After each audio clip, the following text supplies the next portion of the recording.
সরাসরি চলে যাব আমরা আমাদের প্রথম অতিথি হিসেবে আছেন আজকে আফনান ভাই। তার কাছে চলে যাব এবং তার কাছ থেকে একটা ঘটনা শুনে আসবো। আশা করছি যে এই ঘটনাটা আপনাদের অনেক বেশি ভালো লাগবে। চলুন শুরুতেই চলে যায় আফনান ভাইয়ের কাছে।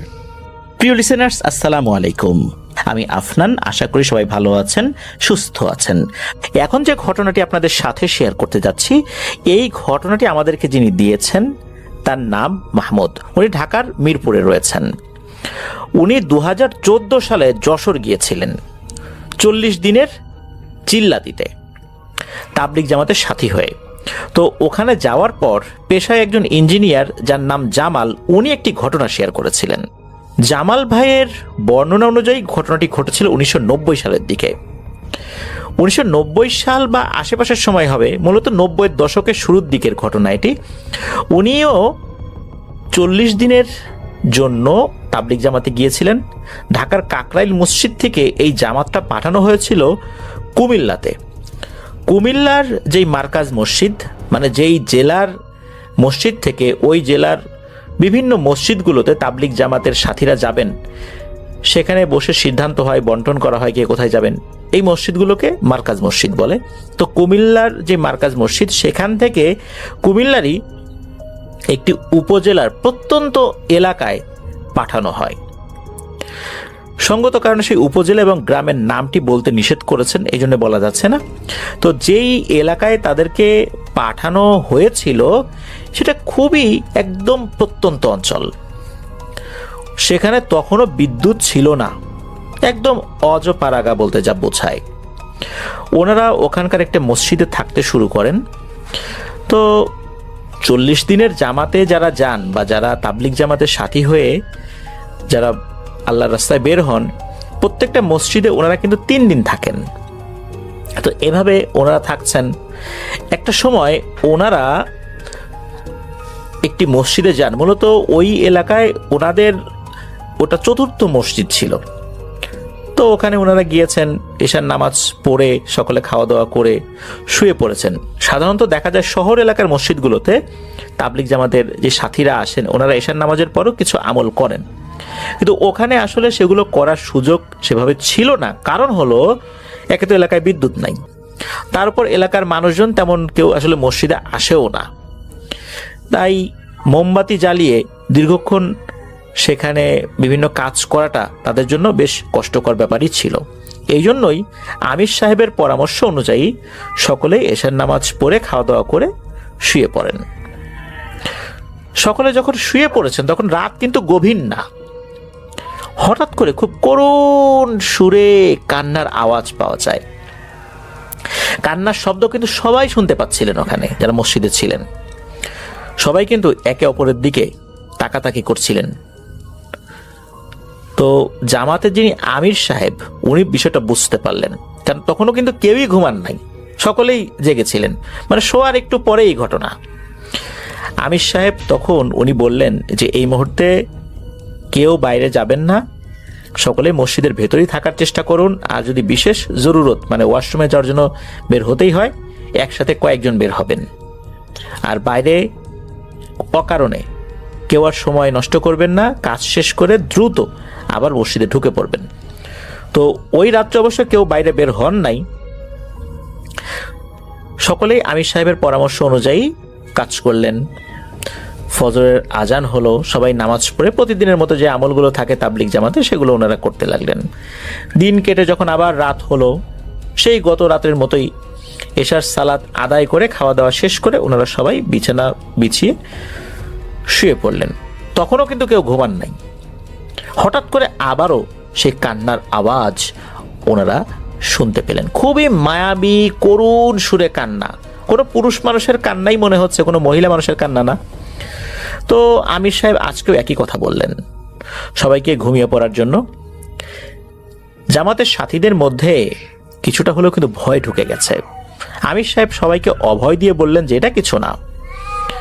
এদিকে সবাই তো চিন্তিত হয়ে গেছে, আসলে ব্যাপারটা কি, কান্নার আওয়াজটা কোথা থেকে আসছে, এটা তো স্বাভাবিক কোনো কান্নার আওয়াজ না। আমির সাহেব উনি সকলকে বললেন যে সকাল হলে বিষয়টা আসলে কি, এটা এলাকাবাসীর সাথে আমি পরামর্শ করব, তারপর বোঝার চেষ্টা করব। আপাতত সবাই সাবধানে থাকেন, এটাই পরামর্শ। তো পরের দিন সকালবেলা তাবলিগ জামাতের আমির সাহেব উনি এলাকার কিছু মুরব্বীদেরকে ডেকে জিজ্ঞেস করেন, আচ্ছা আপনাদের এখানে এত রাত্রে কান্না করে কে? আপনারা কি কোনো কান্নার আওয়াজ শুনতে পান? তো বিভিন্ন মুরব্বীদের কাছে যখন জিজ্ঞেস করা হলো, বিভিন্ন বয়সী লোকদের কাছেও জিজ্ঞেস করেছেন, কিশোর, তরুণ, যুবক, বিশেষ করে মুরব্বীদের কাছে বেশি জিজ্ঞেস করেছেন। তো এর মধ্যে একজন বয়স্ক ভদ্রলোক এক অদ্ভুত কথা বলেন। সেই ভদ্রলোক বলেন যে আপনারা যে কান্নার আওয়াজটা শুনতে পান ওটা আসলে কোনো মানুষের কান্নার আওয়াজ না। ওই কান্নার শব্দটা মূলত আপনারা যেই মসজিদে এখন আছেন এর কিছু দূরেই, মানে কিছুটা পথ এগিয়ে গেলেই একটা পরিত্যক্ত ভিটা বাড়ি আছে।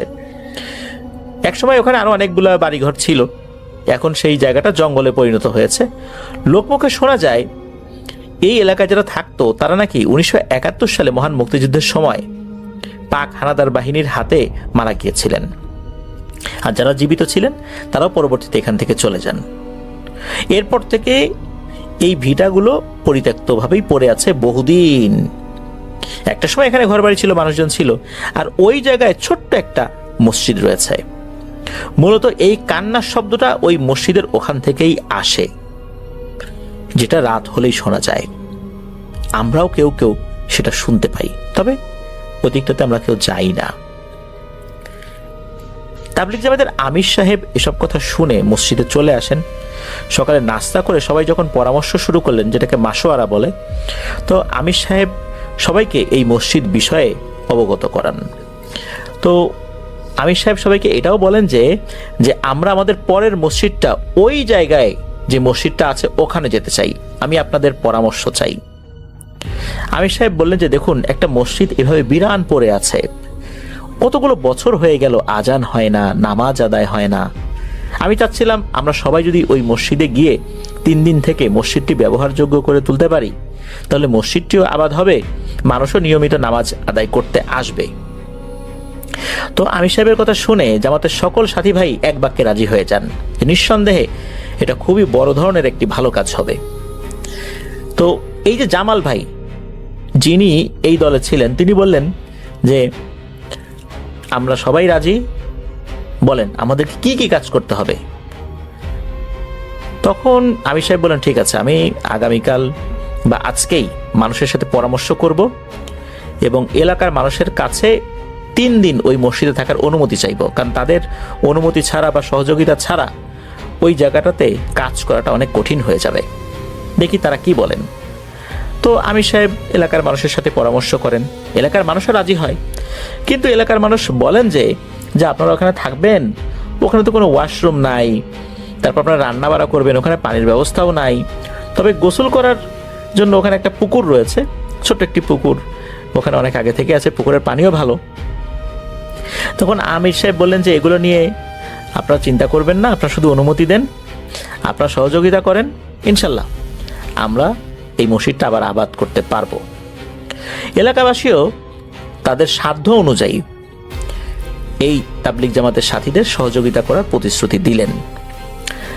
এদিকে তারা ওই মসজিদে 3 দিন থাকার পর ওই জঙ্গলে পরিণত হওয়া ওই জায়গার দিকে রওনা দিলেন। ওনারা যে মসজিদটাতে ছিলেন সেই মসজিদ থেকে 2 থেকে 3 মিনিট সময় লাগে পায়ে হেঁটে ওই পরিত্যক্ত ভিটা বাড়ির ওই মসজিদে পৌঁছাতে। ওই সময় কিন্তু এই জামাল ভাইদের জামাতের সাথে এলাকার একজন মানুষও এখানে গিয়েছেন সেই ভিটা বাড়ি পর্যন্ত। এরপর ওই লোক ওখান থেকে চলে যান, উনি আর ওই মসজিদের ভিতরে ভয়ে যানই নাই।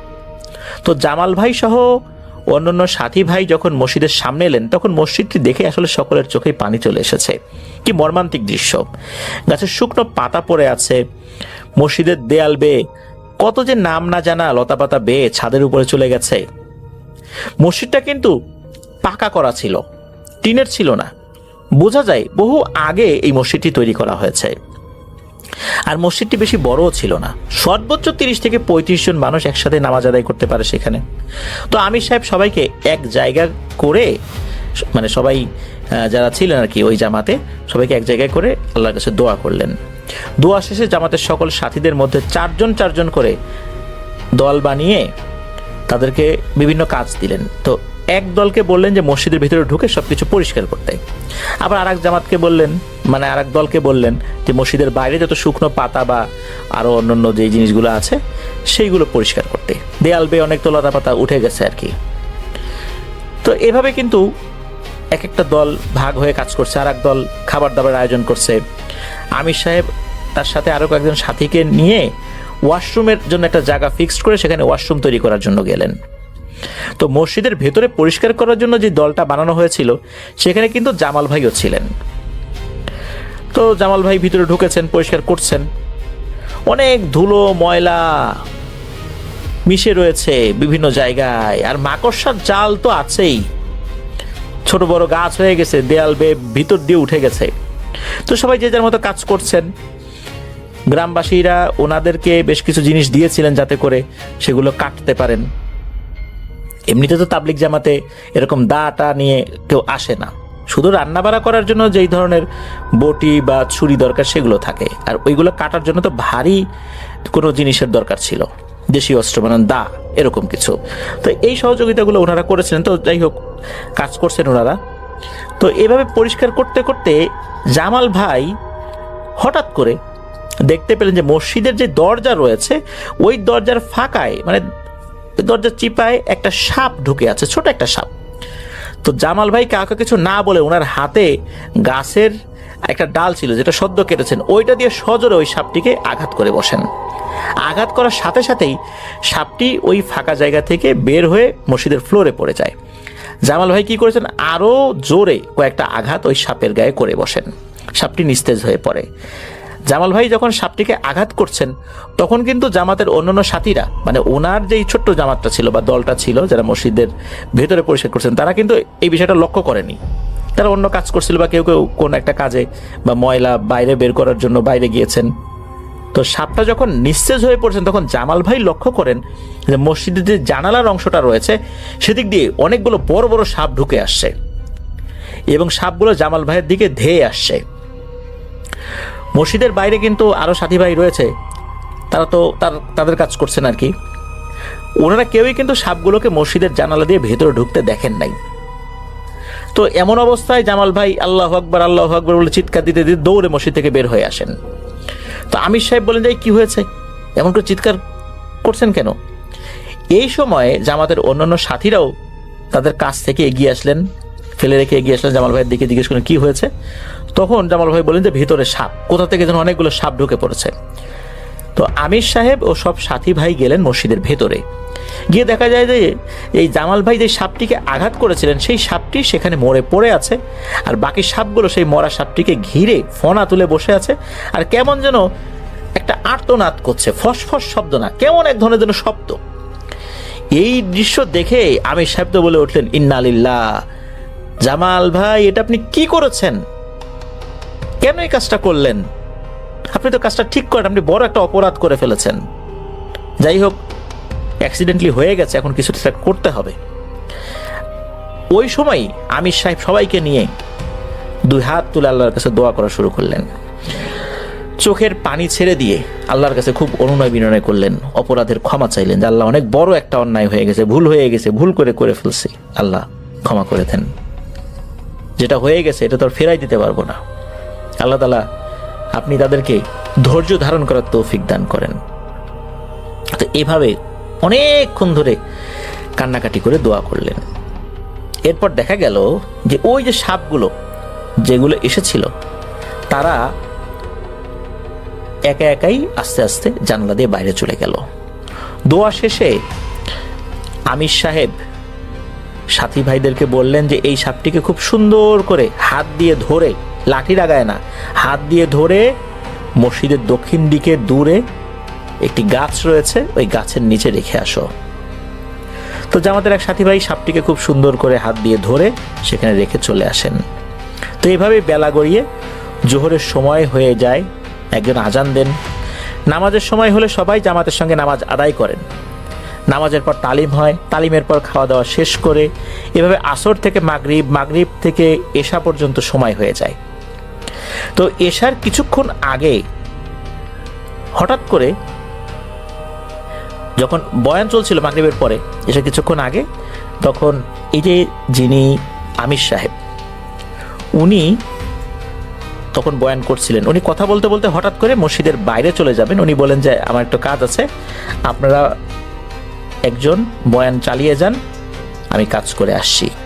আর অনুরোধ, আমি না আসা পর্যন্ত আমি কি করছি সেটা দেখার জন্য বাইরে যাবেন না। তো মূলত একজন আবার একটু সাথে যাওয়ার চেষ্টা করেছিলেন, উনি ইশারায় না করে দেন যে আসার দরকার নেই। কারণ আসলে বাইরে বের হওয়ার পেছনে একটা উদ্দেশ্য তো ওনার ছিল। আর আরেকজন সাথী ভাই বের হয়েছিলেন এই কারণে, কারণ এই জায়গাটা তো আসলে বেশ ভয়ঙ্কর, জঙ্গলে পরিপূর্ণ। তারপর দিনের বেলা সাপ রিলেটেড একটা ঘটনা ঘটে গেছে। আমির সাহেব একা একা বের হবেন, আল্লাহ না করে কোনো একটা বিপদ আপদ যদি হয়, এই জন্য বের হতে উনি চেয়েছিলেন। পরে আমির সাহেব ইশারা করে না করেন। ওনারা খেয়াল করলেন যে মসজিদের দক্ষিণ দিকে দূরে যেই গাছটির নিচে সাপটিকে রেখে আসা হয়েছিল, উনি সেই গাছের নিচে দাঁড়িয়ে আছেন। মনে হচ্ছে উনি কারোর সাথে কথা বলছেন। ওনার কথার আওয়াজ হালকা হালকা শোনাও যাচ্ছে, কিন্তু কি বলছেন এটা বোঝা যাচ্ছে না। ওনার আশেপাশে কাউকে দেখাও যাচ্ছে না। এবং অনেকটা সময় পার হয়ে যায়, সবাই তো চিন্তায় পড়ে গেছে যে কি হচ্ছে। তো এবার অনেকক্ষণ পর আমির সাহেব মসজিদে আসেন এবং সবাইকে ডেকে গোলাকার হয়ে বসেন। বসার পর আমির সাহেব সবাইকে উদ্দেশ্য করে বলেন যে দেখুন, এখানে আসলে খুব একটা দুঃখজনক ঘটনা ঘটে গেছে, আপনারা কিছুটা হলে বুঝতে পেরেছেন, তবু আমি বলি। সেটা হচ্ছে যে এখানে একটা দুর্ঘটনা ঘটেছে। আর এখন যেগুলো বলবো, আমরা এখানে থাকা অবস্থায় এই এলাকার কোনো মানুষের সাথে এই ঘটনাটা শেয়ার করবেন না। এমনিতেই এলাকার মানুষ খুব একটা মসজিদে আসে না, তারপর যদি এই ধরনের ঘটনা ছড়িয়ে পড়ে তাহলে আরও আসবে না, এই মসজিদটাও আবাদ হবে না, মানুষের মধ্যে ভীতি ছড়িয়ে পড়বে। সবাই কথা দেন যে ঠিক আছে, আমরা এলাকার কাউকে এই ধরনের কথা বলবো না, যেটা হয়েছে।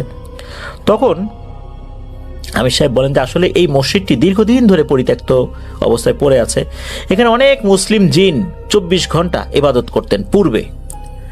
আমরা আগে যেই মসজিদে ছিলাম তখন যে কান্নার আওয়াজটা শুনতে পেতাম, মূলত এখানে যেই মসজিদে ইবাদতকারী জিনেরা ছিল তাদের কান্নার শব্দ ছিল।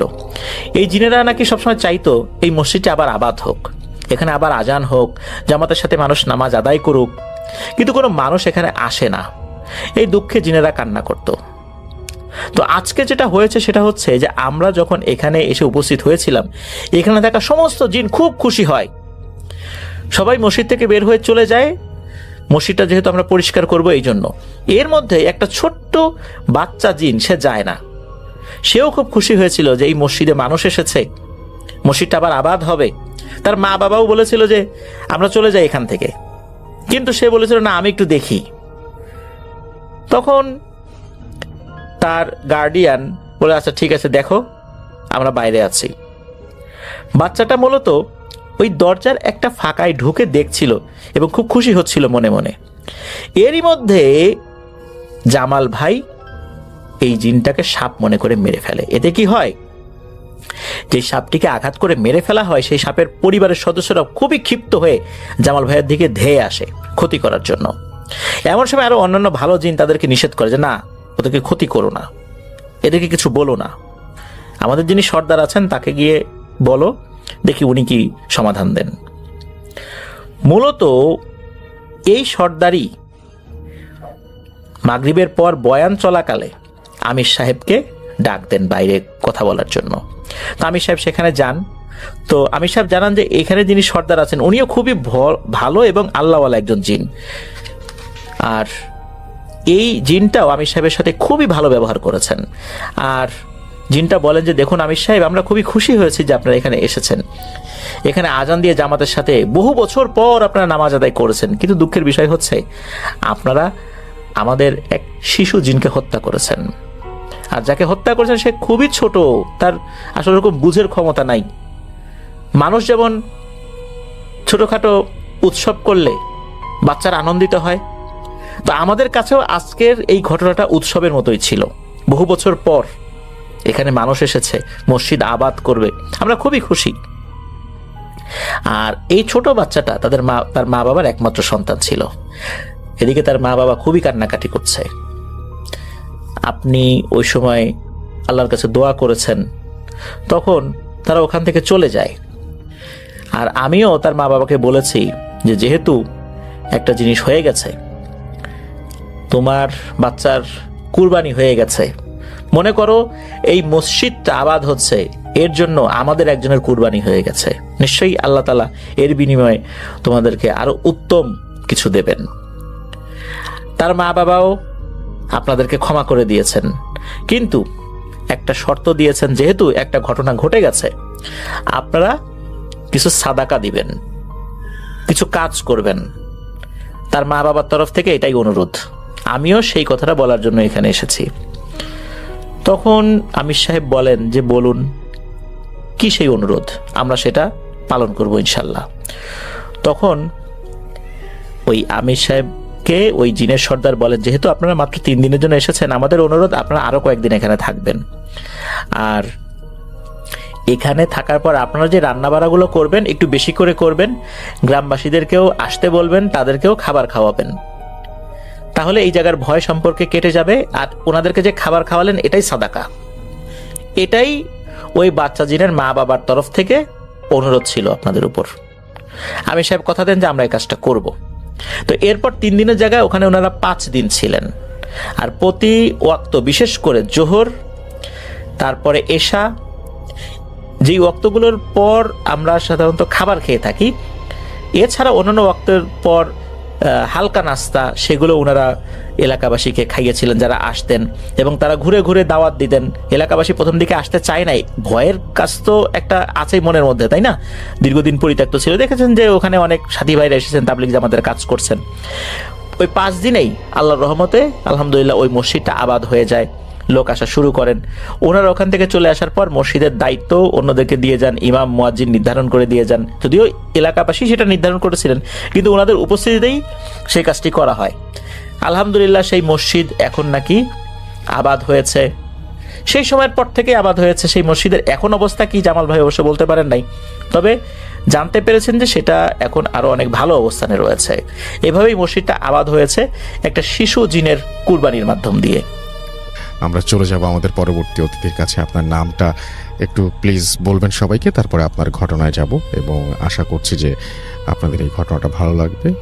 চলুন শুনে আসি আমাদের দ্বিতীয় অতিথির ঘটনা। জি, থ্যাংক ইউ রাসেল ভাই। আমি এরশাদ, উত্তরা থেকে। জি, আসসালামু আলাইকুম লিসনার্স।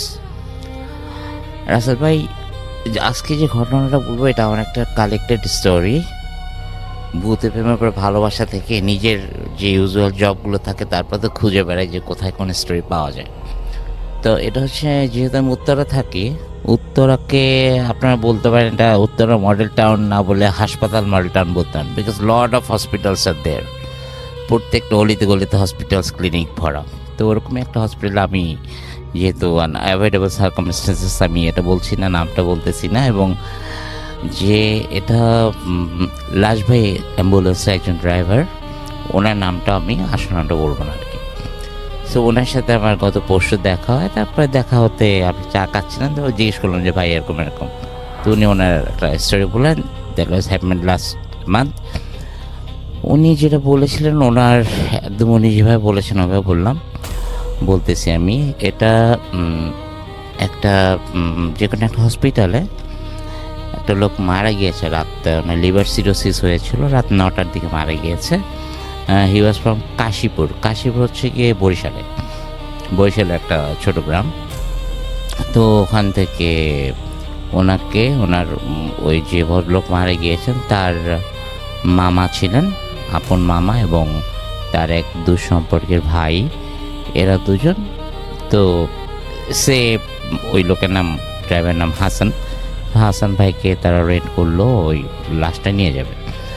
তো হাসপাতালের আপনার ফর্মালিটিস মেনটেন করে ওরা লাইক 11:30টার দিকে, রাতটা 11:30টার দিকে রওনা করে।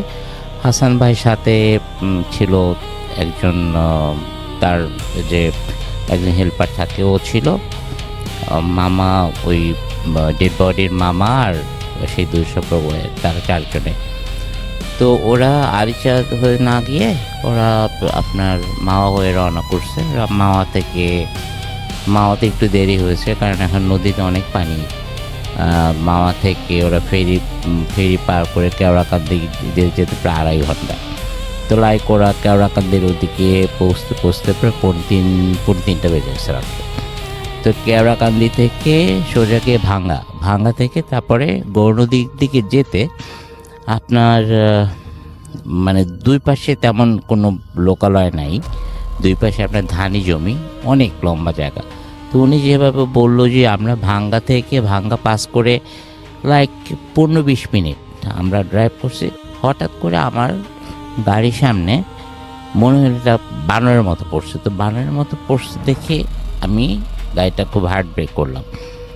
যখনই আমি ব্রেক করছি, ব্রেক করে আসলে তখন দেখলাম যে না, একটা বানর না, অ্যান্ড ওইটা আসলে বানর ছিল না, এটা বানরের মতো দেখতে, কিন্তু মুখটা হচ্ছে কি আপনার এগুলো খুবই ছোট ছোট, মুখটা মানুষের মতো, কুৎসিত মানুষের মতো, কিন্তু প্রত্যেকটা লেজ আছে এবং গায়ে বড় বড় পশম। তো এই জিনিস আমার জীবনে কখনো দেখিনি। তো ওরা গাড়িটাকে এমনভাবে ওরা অনেকগুলো মানে অ্যাটাক করছে যে গাড়িতে ওরা কেউ ইয়ের উপরে উঠতেছে, উইন্ডশিল্ডের উপর উঠতেছে, লাফালাফি করতেছে, এবং তাদের চোখগুলো ছিল হচ্ছে আপনার একটু বড় বড়, লালচে এবং জল জল করতেছিল। এগুলো দেখে এখন হাসান ভাই বারবার গাড়ি স্টার্ট করছে, কিন্তু গাড়ি স্টার্ট নিচ্ছে না। আরও একটা জিনিস যেটা ঘটেছে, ওই রাস্তাটা যে বরিশালে ওই ভাঙ্গা থেকে সোজা রোডটা যেটা গিয়েছে, ওটা কিন্তু আপনার রাসেল ভাই বরিশালে যায়, ওখান থেকে স্বরূপকাঠি যায়, ওখান থেকে পটুয়াখালী যায়, বরগুনার ওই সেম রোড, এবং প্রচুর মানে নাইটের গাড়িগুলো ওখান থেকে চলে। কিন্তু উনি আমাকে বললো যে এরশাদ ভাই, ওই যে সময় এই ঘটনাগুলো যে ঘটতেছে, there was not a single bus, no mini bus, no truck, nothing, কিচ্ছুই পাচ্ছিলাম না। এবং আমরা খুব চাচ্ছিলাম যে একটা কিছু পাই, আমরা যেন হেল্পের জন্য বলতে পারি, যে কারণ আমরা গাড়ি থেকে নামতে পারতেছি না। সাডেনলি তারা মনে করেন পিছনতে, যেখানে পিছন কম্পার্টমেন্টে, যেখানে ফ্রিজিং কম্পার্টমেন্টটা, ওখানে তো আপনার লাস্টের ডেড বডিটা রাখা একটা কফিনের মধ্যে। তো ওরা বুঝতেছে যে ওটা মানে খোলার খুব চেষ্টা করতেছে, বা ভাঙা চোরা, মানে খুব পুরা ওনাদের যে অ্যাম্বুলেন্সটা পুরোটা দুলতেছে, এরকম করে করতে করতে, এবং তারা কোনোভাবে নামতে পারতেছে না, কারণ বাইরে অনেকগুলো ওই ধরনের ওই জন্তু বলতে পারেন, ক্রিয়েচার বলতে পারেন, হোয়াট এভার। তো এরা মানে ভিতরে বসে দোয়া পড়া ছাড়া কোনো, তারা দোয়া দৌড় পড়তেছিল খুব জোরে জোরে, এবং বারবার স্টার্ট নেওয়ার চেষ্টা করতেছিল, কিন্তু স্টার্ট নিচ্ছিল না গাড়ি। তো এরকম করে অলমোস্ট অ্যান আওয়ার, তারপরে দেখলো যে হঠাৎ করে এগুলো চলে যাওয়ার পর তারপর রাত 10-15 যখন তারা চলে যায়, লাইক উইদিন 5-10 মিনিটস দেখা যায় না, ইউজুয়ালি যে গাড়িগুলো নাইট শিফটে চলে, বরিশালের দিকে যাচ্ছে, পটুয়াখালীর গাড়ি সবগুলো যাচ্ছে, আর ওনাদের গাড়িটা সাইড করা। তখন ওরা একটু মানে মনের মধ্যে সাহস আসলো, তখন নামলো, নেমে পিছনে গিয়ে যা দেখলো, আসলে তা it was out of their imagination. দেখলো যে তারা কফিনটা তো রাস্তায় পড়ে আছে, কফিনটা ভাঙাচোরা পুরা, এবং কফিনের মধ্যে ডেড বডির শুধু পাঁজরের কিছু হাড় এবং স্কেলটা ছাড়া আর কিছুই নেই। আমাকে হাসান ভাই বলতেছিল যে এরশাদ ভাই, যে আপনি যদি বিশ্বাস করেন, এক ফোঁটা রক্ত কোথাও ছিল না, মানে রক্তটা লাইক আমরা যেমন যদি মুরগি খাই বা কিছু খাই, যেভাবে আমরা চিবিয়ে খাই, ঠিক ওইভাবেই ছিল। There is not a single drop of blood, মানে কি ব্লাডগুলো কেউ চাইটা খায় নিচ্ছে সব। তারপর তার মামা খুব মানে হাউমাউ করে কাঁদতেছিল অবস্থাটা দেখে। তারপর আর কী করবো, ওনার কাছে একটা চাদর ছিল, ওই বোনস যেগুলো ছিল, অল্প কিছু বোনস, ওগুলো ওই চাদরের মধ্যে উঠাই নিয়ে, ওইটা নিয়ে তারপর বাইরে গিয়ে ওটার উপরে জানাজা করে ওটাকে দাফন করা হয়েছে। এই ছিল স্টোরি রাসেল ভাই। Thank you so much. আপনাকে অনেক ধন্যবাদ আপনার ঘটনার জন্য, এবং আশা করছি যে ঘটনাটা আপনাদের ভালো লেগেছে। আফরান ভাই সেকেন্ড ঘটনার জন্য অনেকে অপেক্ষা করছেন। এখন যে ঘটনাটি প্লে করব সেটি হচ্ছে আফনান ভাইয়ের সাথে, মানে আফরান ভাইয়ের শেয়ার করা একটি ঘটনা। আশা করছি যে এই ঘটনাটি আপনাদের ভালো লাগবে। তো আমি প্লে করব সেই ঘটনাটি, এবং আশা করছি যে এই ঘটনাটিও আপনাদের ভালো লাগবে। চলুন শুনে আসি। প্রিয় লিসেনার্স, আসসালামু আলাইকুম। আমি আফনান, আশা করি সবাই ভালো আছেন, সুস্থ আছেন। এখন যার ঘটনাটি আপনাদের সাথে শেয়ার করতে যাচ্ছি, তার নাম মোহাম্মদ আবদুল্লাহ রনি। ওনার বাড়ি হবিগঞ্জ জেলার মাধবপুর উপজেলার ছাতিয়াইন ইউনিয়নের সাকুচাইল গ্রামে। মূলত ঘটনাটি ওনার বাবার সাথে ঘটে যাওয়া একটি সত্য ঘটনা। ঘটনায় যাওয়ার আগে ওনাদের গ্রামের অবস্থান সম্পর্কে একটু বলা যাক। মাধবপুর উপজেলা হচ্ছে সিলেট বিভাগের প্রবেশদ্বার।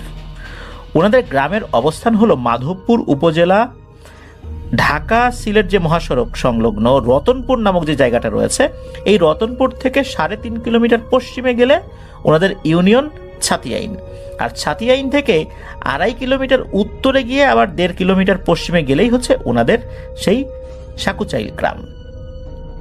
ছাতিয়াইন থেকে ওনাদের গ্রামের দিকে যে রাস্তাটা এসেছে এটাকে ওনারা বলেন হচ্ছে বড় সড়ক, আর এই সড়কের পাশেই আছে একটি খাল, মূলত স্থানীয়ভাবেই বড় সড়ক ওনারা বলে থাকেন।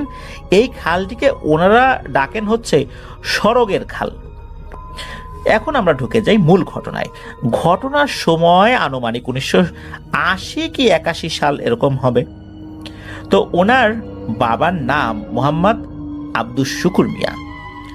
ওনার বাবা ছোটবেলা থেকেই মাছ ধরার প্রতি দারুণ নেশা ছিল, আর মাছ ধরার বিভিন্ন কলা কৌশল সম্পর্কে উনি বেশ ভালোই জানতেন, আর এই কলা কৌশলগুলো খুব ভালোভাবেই রপ্ত করেছিলেন। সময়টা বর্ষাকাল। ওনাদের বাড়ির পাশের এক চাচা, যার নাম হচ্ছে মোহাম্মদ সাক্কর আলী, তিনিও মাছ ধরা বেশ পারদর্শী ছিলেন। তো ওনার বাবা এবং এই সাক্কর চাচা প্রায়ই রাতের বেলা মাছ ধরতে যেতেন। বর্ষাকালের শেষের দিকে এই সড়কের খালে প্রচুর মাছ ধরা পড়ত। একদিন দিনের বেলা প্রচুর বৃষ্টি হয়েছে। বৃষ্টি হলে সড়কের খালে মাছ ধরা পড়তো আবার বেশি।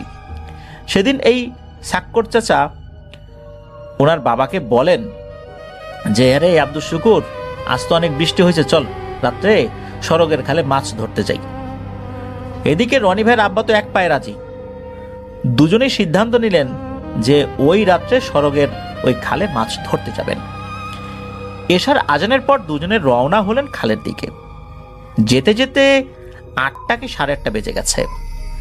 খালে পৌঁছে দেখা গেল খালের মধ্যে অনেকেই মাছ ধরার জন্য নেমে পড়েছেন, আর যারা মাছ ধরছেন তাদের মধ্যে অধিকাংশ মানুষই ওনাদের পাশের গ্রামের, কয়েকজন অবশ্য আছেন ওনাদের গ্রামেরই। তো রনি ভাইয়ের আব্বা এবং এই সাক্কর চাচা জাল পেতে মাছ ধরা শুরু করলেন। প্রথম অবস্থায় তেমন মাছ ওঠেনি, এই ছোট ছোট কিছু মাছ পাওয়া গেছে আর কি, বড় মাছ পান নাই আর কি। তখন ওনাদের গ্রামের যে লোকগুলো ছিল তারা অনেক আগেই এসেছিলেন মাছ ধরতে, মানে ওনাদের অনেক আগে আসছিলেন। তারা মাছ ধরতে ধরতে তারা ক্লান্ত হয়ে গেছেন, অনেক মাছ ধরেও ফেলেছেন। এই জন্য ওনারা আবার বাড়িতে চলে যাওয়ার জন্য রওনা দেওয়া শুরু করেছেন। রাত তখন বেজে গেছে আনুমানিক 11:30 মতো। ওই সাক্কর চাচা ওনার আবার বিড়ি খাওয়ার মারাত্মক বদভ্যাস ছিল। বিড়ির নেশা উঠলে ওনার কোনো কিছুই মনে থাকতো না, আর উনি যতটুকু বিড়ি এনেছিলেন সেটা শেষ হয়ে গেছে। তাই এই সাক্কর চাচা রনি ভাইয়ের আব্বাকে বলেন যে, হ্যাঁ রে আব্দুস শুকুর, আমি বাড়ি থেকে আসি রে, তুই মাছ ধর, আমি বিড়ি নিয়ে আসি কটা, বিড়িতে টান পড়ে গেছে, বিড়ি শেষ। তো এই বলে ওই সাক্কর চাচা ওই যে লোকগুলো চলে যাচ্ছিলেন তাদের সাথে রওনা হয়েছেন তার বাড়ির দিকে। খাল থেকে এই রনি ভাইদের বাড়ির দূরত্ব ছিল 1 কিলোমিটারের মতো। এই সময় কিন্তু ওনাদের পাশের গ্রামের লোকেরাও ছিল তার সাথে। তো চাচা যাওয়ার ঘন্টাখানেক পরেই একদম মারাত্মকভাবে বৃষ্টি শুরু হয়েছে, মুষলধারে বৃষ্টি। বৃষ্টি পড়া দেখে ওই যে লোকজন, যে কয়েকজন ছিল আশেপাশে যারাও মাছ ধরছিলেন, এরাও বাড়িতে চলে গেছে। খালে এখন শুধু এই রনি ভাইয়ের আব্বা একা, চারদিকে শুনশান নীরবতা। এইভাবে 10 থেকে 15 মিনিট মুষলধারায় বৃষ্টি হয়েছে। 10 থেকে 15 মিনিট পর বৃষ্টি কমে গিয়ে ঝিরঝির বৃষ্টি শুরু হয়েছে। বৃষ্টি পড়া থেমে যাওয়ার পর থেকেই মূলত বড় বড় মাছ ওঠা শুরু হয়েছে। এতক্ষণ কিন্তু ছোট ছোট মাছ ধরছে, ছোট ছোট ট্যাংরা, পুঁটি, টাকি, এগুলো। এই যে এতক্ষণ অতিবাহিত হয়ে গেল, সাক্কর চাচার কিন্তু আসার খবর নাই। যেহেতু বৃষ্টি হয়েছে, সাক্কর চাচা এই কারণে হয়তো আসতে পারছেন না, এরকম হয়তো চিন্তা করেছেন রনি ভাইয়ের আব্বা। এদিকে বড় বড় মাছ ওঠা দেখে রনি ভাইয়ের আব্বার তো এবার মাছ ধরার নেশা ভালো মতোই চেপে বসেছে, যে ভালোই তো মাছ পাচ্ছি বড় বড়। তো অনেকগুলো বড় বড় মাছ পেয়েছেন উনি। এর মধ্যে ছিল 2 থেকে 3টা বড় বড় বোয়াল মাছ। বড় বড় বলতে মানে অনেক বড় না, তবে হয়তো বা সাইজ হবে কেজি 1.5-এর মতো এরকম।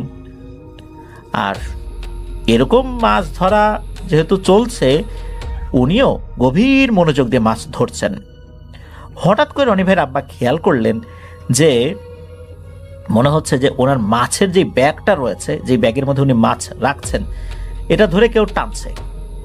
এটা অনুভব করে ওনার আব্বা পেছন দিকে তাকিয়ে দেখেন তো একটা শেয়াল পানির মধ্যে নেমে এসেছে, মাছের ব্যাগ কামড় দিয়ে টানছে। আর শেয়ালটা বেশ অনেক উঁচু, মানে অনেক বড় সাইজের একটা শেয়াল। রনি ভাইয়ের আব্বা ভেবেছেন রাতের বেলা শেয়াল তো থাকতেই পারে, তো ওনার কাছাকাছি থাকা একটা লাঠি ছিল। ওনারা কি করতেন, ওই লাঠি অনেক সময় সাথে রাখতেন সামনে কতটুকু পানি এটা বোঝার জন্য। ওই সামনে কাদার মধ্যে গেড়ে রাখতেন, আবার এগিয়ে যাওয়ার পর লাঠিটা নিয়ে আবার একটু সামনে গিয়ে গেড়ে রাখতেন, মানে বোঝা যেত যে ওখানে পানি কতটুকু, এরকম কারণে লাঠিগুলো অনেক সময় সাথে রাখতেন।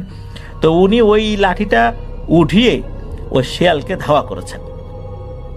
শেয়ালও পানির মধ্যে ঝাঁপিয়ে ঝাঁপিয়ে অন্যদিকে চলে গেছে, যেদিকে কম পানি ওদিকে চলে গেছে। উনি আবার মাছ ধরায় মনোযোগ দিয়েছেন। কিছুক্ষণ পর পেছন থেকে আবার শব্দ আসে। এবারও রনি ভাইয়ের আব্বা যখন পেছন দিকে তাকিয়েছেন তখন দেখতে পান একটা নয়, দুটা শেয়াল একসাথে ওই মাছের ব্যাগ কামড় দিয়ে টানা হেঁচড়া করছে। এবারও একই পদ্ধতিতে শেয়ালগুলোকে উনি তাড়ানোর চেষ্টা করেন, একই রকম ভাবে শেয়ালগুলো চলেও যায়। কিছুক্ষণ পর আবার পেছন থেকে শব্দ আসছে, এবার টানা হেঁচড়া না, গড়গড় গড়গড় শব্দ হচ্ছে। রনি ভাইয়ের আব্বা পেছন দিকে তাকিয়েছেন, দেখতে পান এবার আর 2-3টা না, কমপক্ষে 15টি শেয়াল আস্তে আস্তে তার দিকে ঘিরে ধরছে, ওনাকে চতুর্দিক থেকে ঘিরে ফেলছে। আর এক একটা শেয়াল অনেক বড় সাইজ, মানে পানির মধ্যে নেমে এসেছে, বোঝাই যাচ্ছে যে এগুলো অনেক বড় সাইজ। যেখানে ওনার প্রায় হাঁটু পর্যন্ত পানি, সেখানে একটা শেয়াল যদি নেমে পড়ে তার শরীরের কতটুকু অংশই বা ভেসে থাকতে পারে। কিন্তু মনে হচ্ছে ওই শেয়ালের হাঁটু পর্যন্ত পানিও হচ্ছে না। তাহলে শেয়ালগুলো কত বড় ছিল। আর ওদের চোখ থেকে মনে হচ্ছে আগুন ঝরে পড়ছে, এতটা জলজল করছে চোখগুলো। এতক্ষণ পর্যন্ত রনি ভাইয়ের আব্বা খালের মধ্যে একাই ছিলেন। ওনার আব্বার মনের মধ্যে তখনও কিন্তু ভয় ডর কাজ করেনি, কিন্তু এবার এতগুলো শেয়াল চারদিক থেকে ঘিরে ধরেছে আর এগুলোর সাইজ এত বড়, এগুলো দেখে উনি ভয় পেয়েছেন। তখন উনি বুঝতে পারেন উনি মারাত্মক একটা বিপদের মধ্যে পড়েছেন। আশেপাশে 1 থেকে 1.5 কিলোমিটারের মধ্যে এখন মানুষের কোনো অস্তিত্বই পাওয়া যাবে না। খালের মধ্যে এই ভয়ঙ্কর শেয়ালগুলোর মোকাবেলায় উনি একা একজন মানুষ। এমত অবস্থায় এই ভয়ঙ্কর শেয়ালগুলো আস্তে আস্তে রনি ভাইয়ের আব্বার দিকে এগিয়ে আসছে। এদিকে ওনার মুখে যা দোয়া দরুদ আসছে তাই পড়ছে, এলোমেলো হয়ে যাচ্ছে ভয়ে।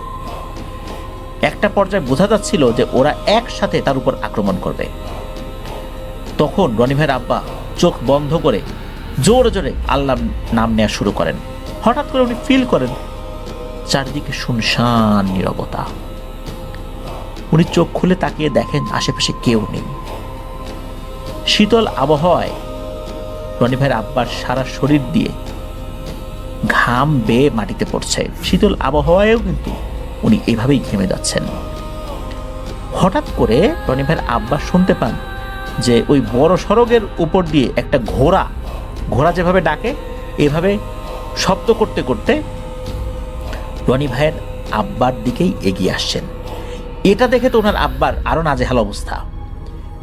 একটু আগে ছিল শেয়াল, এখন আবার ঘোড়া। এই এলাকায় ঘোড়া আসবে কোত্থেকে, তাও আবার এরকম একটা ঘোড়া। ঠিক এই সময় ওনার আব্বার মনে পড়ে যায় দাদার বলা একটি কথা। রনি ভাইয়ের দাদা ছিলেন একজন পরহেজগার মানুষ। তিনি প্রতিনিয়ত আল্লাহর ইবাদত করতেন।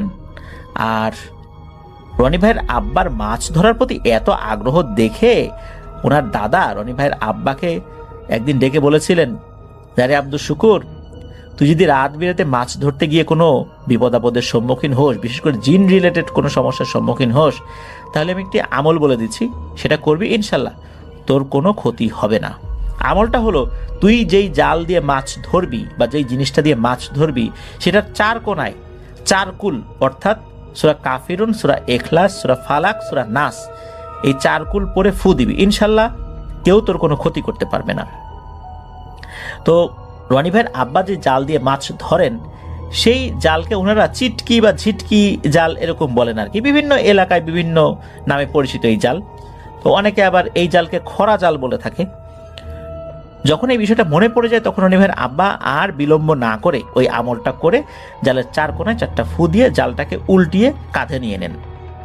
চিন্তা করেন যে এখন বাড়ি চলে যাবেন, এখন আর এখানে থাকবেন না। এরপরই মনে হচ্ছে শুরু হয়ে গেল ঝড় তুফান। রাস্তার গাছগুলো মনে হচ্ছে ভেঙে চুরে ওনার গায়ের উপর পড়ে যাবে। এদিকে উনি তো ওই মাছের ব্যাগটা জালের সাথে বেঁধে নিয়ে শরীরে সবটুকু শক্তি দিয়ে ছুটলেন বাড়ির দিকে। খাল থেকে উঠে বড় সড়ক পার হয়ে ছুটলেন ওনাদের গ্রামের দিকে। তো ওনার আব্বার কাছে মনে হচ্ছিল পেছন থেকে যেন রাস্তার পাশে থাকা গাছগুলো ভেঙে ওনার গায়ের উপর পড়বে, এমন একটা অবস্থা। ওনার আব্বা তো জাল কাঁধে নিয়ে দৌড়ানোই শুরু করেছেন। এর মধ্যে শুরু হলো আর একটা সমস্যা, সেটা হলো চারদিক দিয়ে মনে হলো বিভিন্ন ধরনের ভয়ঙ্কর জন্তুর আওয়াজ আসছে, অথচ এই ধরনের জন্তু আশেপাশে কিন্তু থাকে না। আর মনে হচ্ছে যে কোনো সময় এই জন্তুগুলো বের হয়ে ওনার উপর আক্রমণ করবে। কিন্তু ওনার আব্বা আল্লাহর রহমতে মনের সাহস ধরে রেখে এগিয়ে যাচ্ছেন। হঠাৎ করে রনি ভাইয়ের আব্বার জাল ধরে হ্যাচকা টান দিল মনে হলো কেউ। আর হ্যাচকা টান দেওয়ার পর ওনার আব্বা জাল সহ মাটিতে পড়ে গেলেন। ওনার আব্বা তো মাটিতে পড়ে গেলেন, এতে করে ওনার আব্বার শরীরে ব্যথা পেয়েছেন। মনে হচ্ছে শরীরটা এবার অবশ হয়ে যাচ্ছে, নড়ার মতো শক্তি ওনার শরীরে আর নাই। এমন অবস্থায় ওনার আব্বা শুনতে পান পাশ থেকে কেউ একজন বলছে, আব্দুস শুকুর, ভয় নাই, আমি ওদেরকে দেখে নিচ্ছি, তুই আল্লাহর নাম নিয়ে বাড়িতে চলে যা। তখন রনি ভাইয়ের আব্বা তাকিয়ে দেখেন যে জুব্বা পরিহিত, মাথায় পাগড়ি পরা একজন লোক দাঁড়িয়ে আছেন।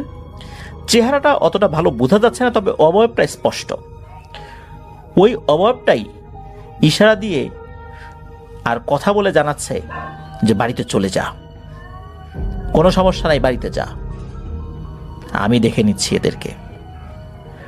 একথা শোনার পর রনি ভাইয়ের আব্বা মনের মধ্যে সাহস ফেরত পান।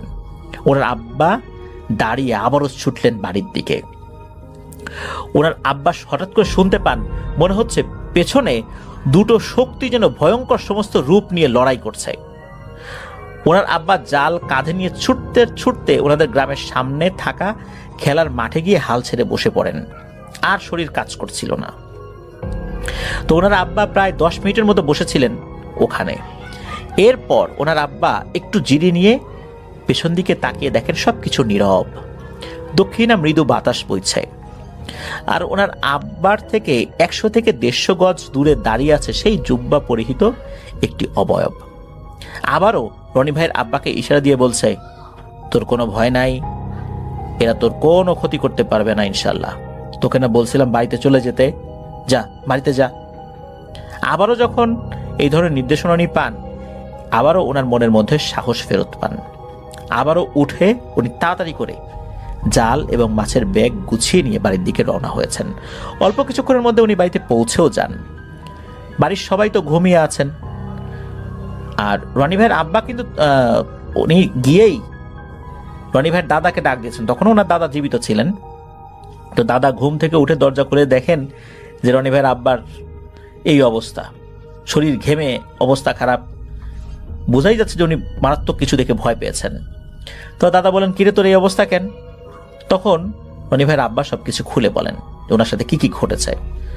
তো সবকিছু শুনে দাদা খুব রাগান্বিত হয়েছিলেন ওই সাক্কর চাচার উপরে, যে সে চলে গিয়ে আসলো না কেন, তোকে এইভাবে একা ফেরত গেল, মানে একা রেখে আবার ফেরত গেল, আবার আসলোও না। গিয়ে দেখা গেল যে ওই রাত্রে সাক্কর চাচা না ডেকে ঘুমাচ্ছেন। তো দাদার ডাক শুনে সাক্কর চাচা জেগে উঠে দেখে যে এই রনি ভাইয়ের আব্বার এই অবস্থা। তখন দাদা সাক্কর চাচাকে বলেন যে তুমি এই একটা কাজ করলা, এই বিড়ি খাওয়ার জন্য তুমি আসলা বাড়িতে, এতটুকু নেশাও সামলাতে পারো না, আর ওকে এভাবে বিলের মধ্যে একা রেখে চলে আসছো, এটা একটা কাজ করছো, তুমি জানো যে কি হয়েছে? এরপর সব কথা খুলে বলেন। আর দাদা এটাও বলেন যে তুমি কিভাবে পারলে এই আব্দুস শুকুরকে এই রাতের বেলা খালের মধ্যে একা রেখে চলে আসলে? তুমি এটা পারলা? তোমার কোনো বিবেক বোধ নাই? তো যাই হোক, সাক্কর চাচার সাথে অনেক রাগারাগি করে রনি ভাইয়ের আব্বাকে নিয়ে উনি বাড়িতে চলে আসেন। পরে অবশ্য ওনার আব্বার আর কোনো সমস্যা হয়নি। কিন্তু প্রশ্ন হলো, কে ছিলেন সেই জুব্বা পরিহিত ওই অবয়বটি? এইরকম চেহারার লোক আগে তো কখনো উনি দেখেননি, যে এই ভয়ঙ্কর পিশাচ শ্রেণীর জিনদের কাছ থেকে ওনার আব্বাকে আল্লাহর রহমতে বাঁচিয়েছিলেন। মূলত এখানে যে ব্যাপারটা সেটা হচ্ছে যে দাদা একটি আমল শিখিয়ে দিয়েছিলেন এবং দাদার পরিচিত কোনো একটি জিন ছিলেন যিনি রনি ভাইয়ের আব্বাকে আল্লাহর রহমতে হেফাজত করেছিলেন। এই রহস্যটা ওনার দাদা জানতেন। তো যাই হোক, এই ঘটনাটি রনি ভাই ওনার আব্বার মুখ থেকে অনেকবার শুনেছেন। ওনার বাবার জন্য দোয়া চেয়েছেন, উনি অসুস্থ, একবার স্ট্রোক করেছেন। তা আমরা দোয়া করি আল্লাহ তাআলা ওনাকে দ্রুত সুস্থতা দান করুন। আরও একটা ঘটনায় চলে যাব আমরা, এবং এই ঘটনাটা একটা অডিও ক্লিপ। চলুন শুনে আসি অডিও ক্লিপটি। আশা করছি এই অডিও ক্লিপটিও আপনাদেরকে অনেক অনেক আনন্দ দেবে। চলুন শুনে আসি। হ্যালো লিসেনার্স, হ্যালো রাসেল ভাই, আসসালামু আলাইকুম। আপনি ভালো আছেন? আমি জানি আপনি সবসময় ভালোর দলে। আজকে আমি আপনাকে একটা ঘটনা শেয়ার করব। আমি হচ্ছি রিপন, আমার বাসা আদিতমারির লালমনিরহাটে। আর আজকে আমি আপনাকে বরাবরের মতো একটা ঘটনা শেয়ার করব। আর এই ঘটনাটা অভিজ্ঞতা হয়েছিল কক্সবাজারে। এই ঘটনাটা কক্সবাজারের একটি ঘটনা। তো আমার বন্ধু নেহাল এবং তার বন্ধুদের সাথে কক্সবাজারে একটা ঘটনা ঘটেছিল। তো সেই ঘটনাটা আমি চেষ্টা করবো আপনাদের মাঝে আজকে শেয়ার করার। তো আমার বন্ধু নেহাল আমাকে যেভাবে ঘটনাটা বলেছে আমি চেষ্টা করব তার মতো করে আপনাদের কাছে উপস্থাপন করার। যদি কোনো ভুল ত্রুটি হয় ক্ষমা সুন্দর দৃষ্টিতে দেখবেন। কক্সবাজারের সমুদ্র সৈকত বলতে আমাদের চোখে ভেসে ওঠে নীল জলরাশি আর ঝাউবনের সারি সারি। কিন্তু এই ঝাউবনের আড়ালে যে অন্য এক জগৎ আছে তা কজনে জানে। আজ আপনাদের মাঝে এমন এক ঘটনা শোনাবো যা শোনার পর একা কখনো সেই ঝাউবনে যাওয়ার সাহস হয়তো বা আপনাদের থাকবে না। তো ঘটনাটা ঘটেছিল 2022 সালের নভেম্বর মাসের শেষের দিকে। শীতের শুরু শুরু ভাব। ঢাকার এক বেসরকারি বিশ্ববিদ্যালয়ে 4 বন্ধু আকাশ, নিহাল, সাইমন আর রাফি মিলে প্ল্যান করলো একটু অন্যরকমভাবে কক্সবাজার ঘুরবে। তারা এক গতানুগতিক হোটেল জোনে না থেকে কলাতলির একটু দূরে হিমছড়ির কাছাকাছি একটা নির্জন রিসোর্টে উঠলো। আমরা সাধারণত সবসময় কলাতলি বা সুগন্ধা ব্রিজের কাছাকাছি আমরা হোটেলে উঠি, কিন্তু তারা চিন্তা করলো যে এগুলো জায়গাতে তো সবসময় আমরা হোটেলে উঠি, তো এবার একটা ব্যতিক্রম কিছু করা যাক। তারা সেই হোটেল জোনের বাইরে কলা থেকে দূরে হিমছড়ির কাছাকাছি একটা নির্জন রিসোর্টে উঠলো। তাদের উদ্দেশ্য ছিল ভিড় এড়িয়ে সমুদ্রটা খুবই সুন্দরভাবে উপভোগ করা। তো যেদিন তারা পৌঁছালো তার দ্বিতীয় দিন রাত, তখন আনুমানিক 11:30। পূর্ণিমা শেষ হয়েছে কয়েকদিন আগে, তাই আকাশটা বেশ পরিষ্কার হলেও অন্ধকার ছিল বেশ গাঢ়। তো 4 বন্ধু মিলে ঠিক করলো তারা সমুদ্রের পাড়ে গিয়ে কিছুক্ষণ আড্ডা দিবে। তারা রিসোর্ট থেকে বেরিয়ে বালুচর ধরে হাঁটতে হাঁটতে ঝাউবনের বেশ গভীরে ঢুকে পড়ল। একসময় বালুর ওপর গোল হয়ে বসে তারা গল্প শুরু করলো। সমুদ্রের গর্জনের সাথে ঝাউবনের পাতা ঝিরঝির শব্দে তাদের গল্পের আড্ডা বেশ একটা দারুণ অদ্ভুত সৃষ্টি হচ্ছিল। তো গল্পের মাঝখানে হঠাৎ নিহাল খেয়াল করলো ঝাউবনের একটু দূরে থেকে একটা নূপুরের শব্দ আসতেছে। ঝাউবনের পাতার ঝুনঝুন শব্দের সাথে সাথে সেই নূপুরের শব্দটা যেন স্পষ্ট শোনা যাচ্ছে। তো নিহালের কান হাত দিয়ে শোনার চেষ্টা করলো এবং সে ভাবলো হয়তো আশেপাশে কোনো রিসোর্টে গান বাজতেছে, কিন্তু শব্দটা একবার যেন থামলো এবং আবার বাজলো। সে আকাশকে ফিসফিস করে বলল, কিরে, এই মাঝরাতে ঝাউবনের ভিতরে কিরকম একটা নূপুরের শব্দ শোনা যাচ্ছে, তুই কি শুনতে পাচ্ছিস? তো আকাশ হাসতে হাসতে বললো, আরে বাতাসের শব্দে পাতা নড়তেছে, তাই হয়তো ওইরকম কোনো শব্দ পাচ্ছিস, ভয় পাস না। কিন্তু কয়েক মিনিট যেতে না যেতে চারজনের জন্য স্তব্ধ হয়ে গেল। এবার শব্দটা অনেক স্পষ্ট, যেন নূপুরের শব্দ। মনে হচ্ছে কেউ একজন তাদের আশেপাশে দিয়ে বৃত্তাকারে হাঁটতেছে। রাফি তার মোবাইলের ফ্ল্যাশলাইটটা জ্বালিয়ে ঝাউবনের দিকে ধরলো এবং দেখার চেষ্টা করলো যে সেখানে আসলে কেউ আছে কিনা, কিন্তু সেখানে কেউ নেই। শুধু দীর্ঘ দীর্ঘ লম্বা ঝাউ গাছগুলো যেন সারিবদ্ধ হয়ে দাঁড়িয়ে আছে। আর আলোটা সরাতেই আবার সেই শব্দটা সে শুনতে পাচ্ছে। তো হঠাৎ সাইমন চিৎকার দিয়ে উঠল। সে আঙ্গুল দিয়ে একটা বড় ঝাউবনের দিকে ইশারা করলো। তারা দেখলো একটা গাছের ডাল থেকে সাদা রঙের কিছু একটা ঝুলতেছে। প্রথমে তারা ভেবেছিল হয়তো কোনো একটা ছেঁড়া কাপড় বা সাদা কাপড় সেখানে আটকে গিয়েছে এবং সেটাই মনে হয় বাতাসে হালকা দোল খাচ্ছে। কিন্তু যখন তারা ভালো করে সেখানে তাকালো, তাদের সবার রক্ত যেন হিম হয়ে গেল। ওটা আসলে কোনো কাপড় না, একটা মানুষের লম্বা চুল সেই কাপড়ের সাথে দেখা যাচ্ছে, যেন কেউ গাছ থেকে উল্টো হয়ে ঝুলে আছে, কিন্তু তার শরীর দেখা যাচ্ছে না। ভয়ে তাদের বুক ধড়ফড় শুরু করলো। আকাশ সাহস সঞ্চার করে বলল, চলো এখান থেকে চলে যাই, জায়গাটা ঠিক মনে হচ্ছে না। তারা উঠে দাঁড়ানো মাত্রই চারপাশটা কেমন যেন স্তব্ধ হয়ে গেল। এতক্ষণ আগে সমুদ্রের যে গর্জনের শব্দ এবং ঝাউবনের যে একটু শব্দ ছিল, সেই শব্দগুলো যেন মনে হয় চলে গেল, আর মনে হচ্ছে যে সেই শব্দগুলো যেন কয়েক মাইল দূরে চলে গেছে। ঠিক সেই মুহূর্তে তাদের পিছনে বালির উপর দিয়ে ভারী কিছু টেনে নিয়ে যাওয়ার মতো শব্দ, ঘষা ঘষা একটা শব্দ যেরকম হয় সেই রকম শুনতে পাচ্ছে। মনে হচ্ছে কেউ একটা বড় বস্তা বা দেহ টেনে টেনে নিয়ে যাচ্ছে। তারা পেছনে ফিরতেই দেখলো কয়েক গজ দূরে একটা ছায়া মূর্তি বালির উপর দিয়ে হামাগুড়ি দিয়ে তাদের দিকে এগিয়ে আসতেছে। আর মূর্তিটার শরীরে ছিল কুচকুচে কালো, কিন্তু চোখ দুটো যেন লাল গোলার মতো দেখাচ্ছে। তো তারা চারজনের আতঙ্কে সেদিকে দেখানোর পর তারা খুবই ভয় পেল এবং চারজনে দিল এক দৌড়। বালির উপর দিয়ে দৌড়ানো খুবই কঠিন, তার উপর ঝাউবনের সরু রাস্তা। আর আকাশ আর নিহাল একসাথে ছিল, কিন্তু কিছুক্ষণ পর তারা খেয়াল করলো সাইমন আর রাফি তাদের পিছনে নেই। আকাশ চিৎকার করে তাদের নাম ধরে ডাকলো, কিন্তু কোনো উত্তর নেই। কেবল ঝাউবনের অন্ধকার থেকে একটা খিলখিল হাসির শব্দ ভেসে আসতেছে। সেই হাসিটা ছিল কোনো মহিলার, কিন্তু শব্দটা ছিল অন্তত কর্কশ এবং বিকট। আকাশ এবং নিহাল একটা বড় ঝাউবনের আড়ালে লুকিয়ে পড়ল। তারা দেখলো দূরে একটা ছোট্ট আলোর বিন্দু নড়াচড়া করতেছে। তারা ভাবলো হয়তো রাফি আর সাইমন ফোনের আলো জেলে তাদেরকে খোঁজার চেষ্টা করতেছে। তারা সেই আলোর দিকে সাহস করে এগোতে থাকলো, কিন্তু যত কাছে যাচ্ছে আলোটা তত যেন দূরে সরে যাচ্ছে। হঠাৎ নিহাল থমকে দাঁড়ালো। সে দেখলো আলোর উৎস কোনো মোবাইল নয়, বরং একটা মানুষের খুলি থেকে নীলসে আগুন বের হচ্ছে। আর সেই খুলিটা একটা বিভৎস চেহারার বৃদ্ধা হাতে ধরে আছে। বৃদ্ধার গায়ে চামড়া ঝুলে পড়েছে আর তার পরনে ছিল শতছিন্ন এক শাড়ি। সে আকাশের দিকে তাকিয়ে একটা বিভীষিকাময় হাসি দিয়ে মুহূর্তের মধ্যে যেন বিলীন হয়ে গেল। এদিকে রাফি আর সাইমন পথ হারিয়ে ঝাউবনের এমন এক জায়গায় পৌঁছে গিয়েছিল যেখানে বালু নেই, কেবল কাদা আর পচা পাতার স্তূপ, যেখানে একটা তীব্র পচা লাশের গন্ধ। রাফি তারা মোবাইলের টর্চটা জ্বালিয়ে দেখলো তারা একটা পুরনো ঢিপির সামনে দাঁড়িয়ে আছে। স্থানীয়রা বলে মুক্তিযুদ্ধের সময় এখানে অনেককে গণকবর দেওয়া হয়েছিল। হঠাৎ রাফি অনুভব করলো তার পায়ের নিচে থেকে কে একজন তার পা টেনে ধরেছে। সে নিচে তাকাতেই দেখলো বালুর নিচে সে কঙ্কালসার কয়েকটা হাত বেরিয়ে তার পা আঁকড়ে ধরতেছে। সাইমন রাফিকে টেনে তোলার চেষ্টা করলো, কিন্তু রাফির মাটির ভিতরে তলিয়ে যেন যাচ্ছে। ঠিক তখন ঝাউবনের উপর দিয়ে এক প্রচণ্ড বাতাস বয়ে গেল। চারপাশে যে গাছগুলো এমনভাবে তুলতে লাগলো যেন তারা একে অপরের সাথে কথা বলতেছে।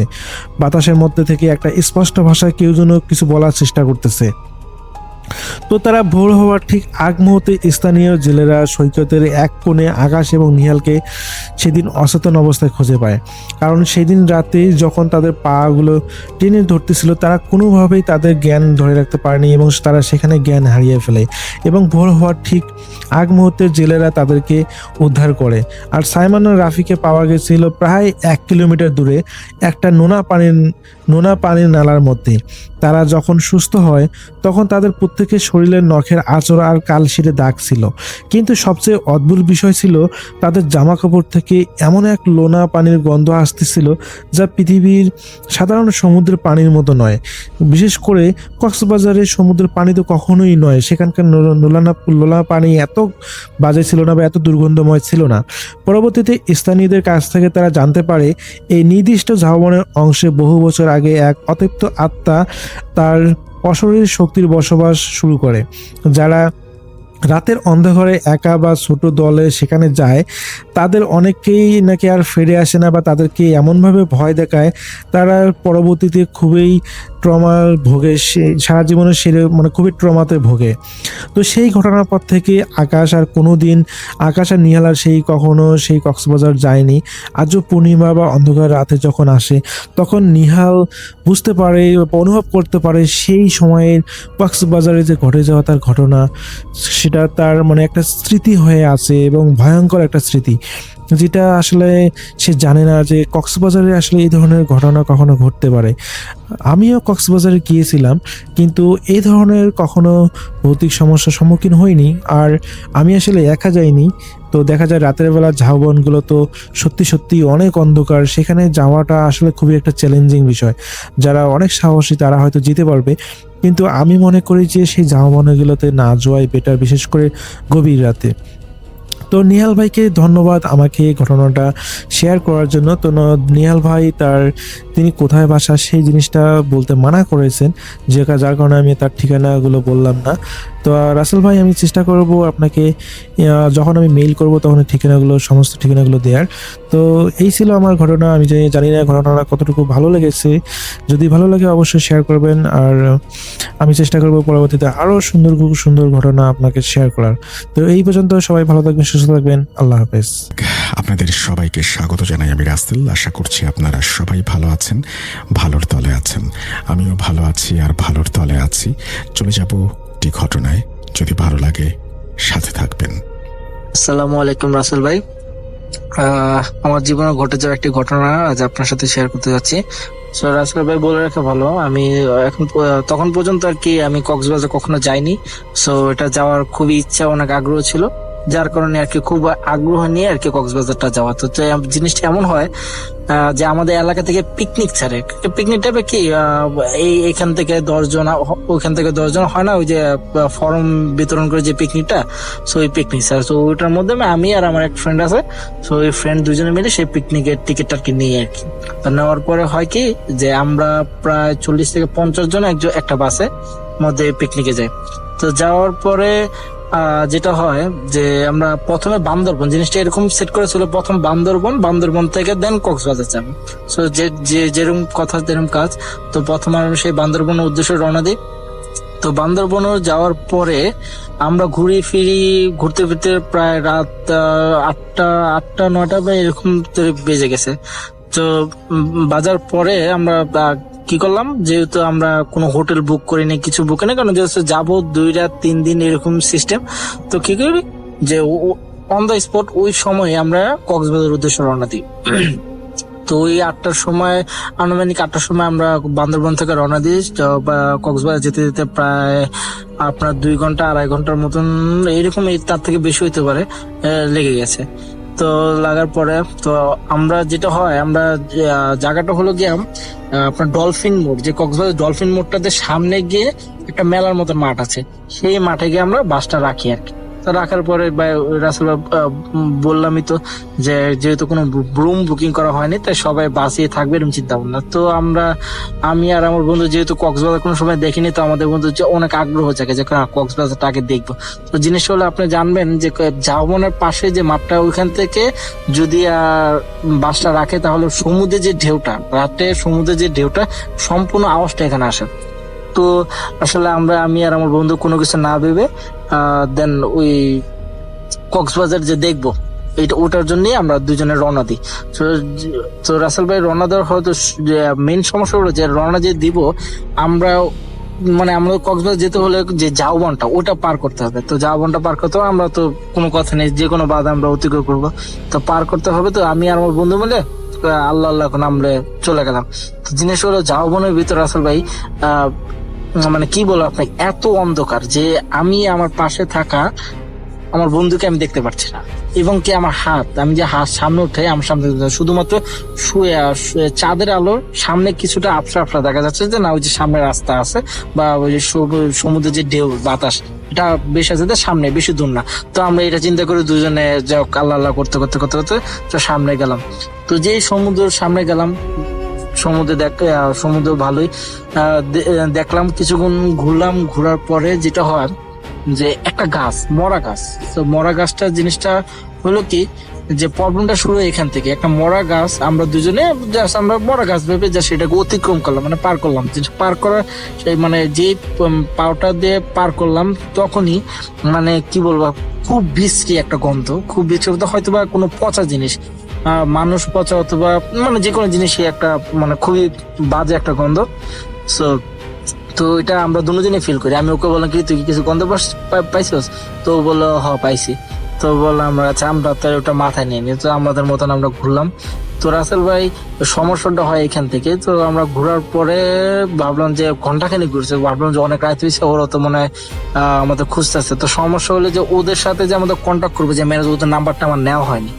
ওদের নাম্বারটা যেহেতু নেওয়া হলে কল দেওয়ার কোনো স্কোপ নেই।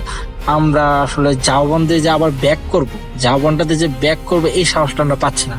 মানে এত রাতে আমরা পরবর্তীতে সাহস পাচ্ছি না যে এই জামরোডে আবার ব্যাক করবো। তো আমরা কি করলাম, যেহেতু আমরা মেন রোড দিয়ে আসছি, তো মেন রোড দিয়ে ঘুরে যাবো, ওই জায়গাটা মেন রোড দিয়ে ঘুরে যাবো। তো বলে রাখে ভালো, আমরা জানতাম যে কক্সবাজারে মানুষ থাকে অনেক, কিন্তু সেদিন খুবই কম মানুষ ছিল, খুবই কম মানুষ ছিল।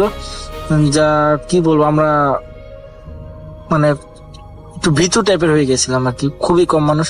তো আমরা ভাবলাম যে মেন রোড দিয়ে যাবো। তো মেন রোড যাওয়ার পরে আমরা একটা রিস্কাওয়ালাকে দেখতে পেলাম। রিস্কাওয়ালাকে আমরা তো বলতেছি, ভাইয়া আচ্ছা আপনি যে এই যে আমাদের এখান থেকে যে ডলফিন মোড়ের সাথে যে কি বলে এটাকে, মেলার মাঠ, এই যে বাস রাখে, এটা কোন জায়গাতে যায় এটা বলতে পারবেন? তো সবচেয়ে অদ্ভুত কথা হলো, রিস্কাওয়ালা আমাদের উত্তর দেয় যে এটা এখান থেকে প্রায় 7 কিলোমিটার দূর।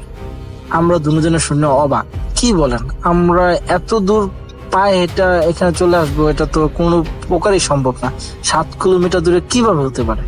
তো আসলে এটা শুনে আমরা দুজনে আর তার সাথে কোনো কথা বলিনি, আমরা হাঁটা শুরু করলাম। তো রাসেল ভাই বিশ্বাস করবেন না, প্রায় আমরা 2 ঘন্টা হাঁটছি, ওখান থেকে 2 ঘন্টা হাঁটছি, আমরা কোনো কিছু খুঁজে পাই। কিন্তু এই 2 ঘন্টার ভিতরে আমরা একটা মানুষ দেখলাম না, যেটা একটা মানুষ কাকতালীয় হলো সত্য, একটা মানুষ দেখলাম না। যাই হোক, হাঁটার পরে আমরা একটা মনে হয় একটা খালের মতন, খাল বলতে যে কি বলে এটাকে, যে ময়লার ড্রেন যে এরকম না, এরকমের মধ্যে দুইটা লোক, একটা বয়স হবে 10 আর একটা প্রাপ্ত বয়স্ক 25-30 হবে এরকম, ওরা মাছ ধরতেছে। মাছ ধরছে ট্যাটা দিয়ে।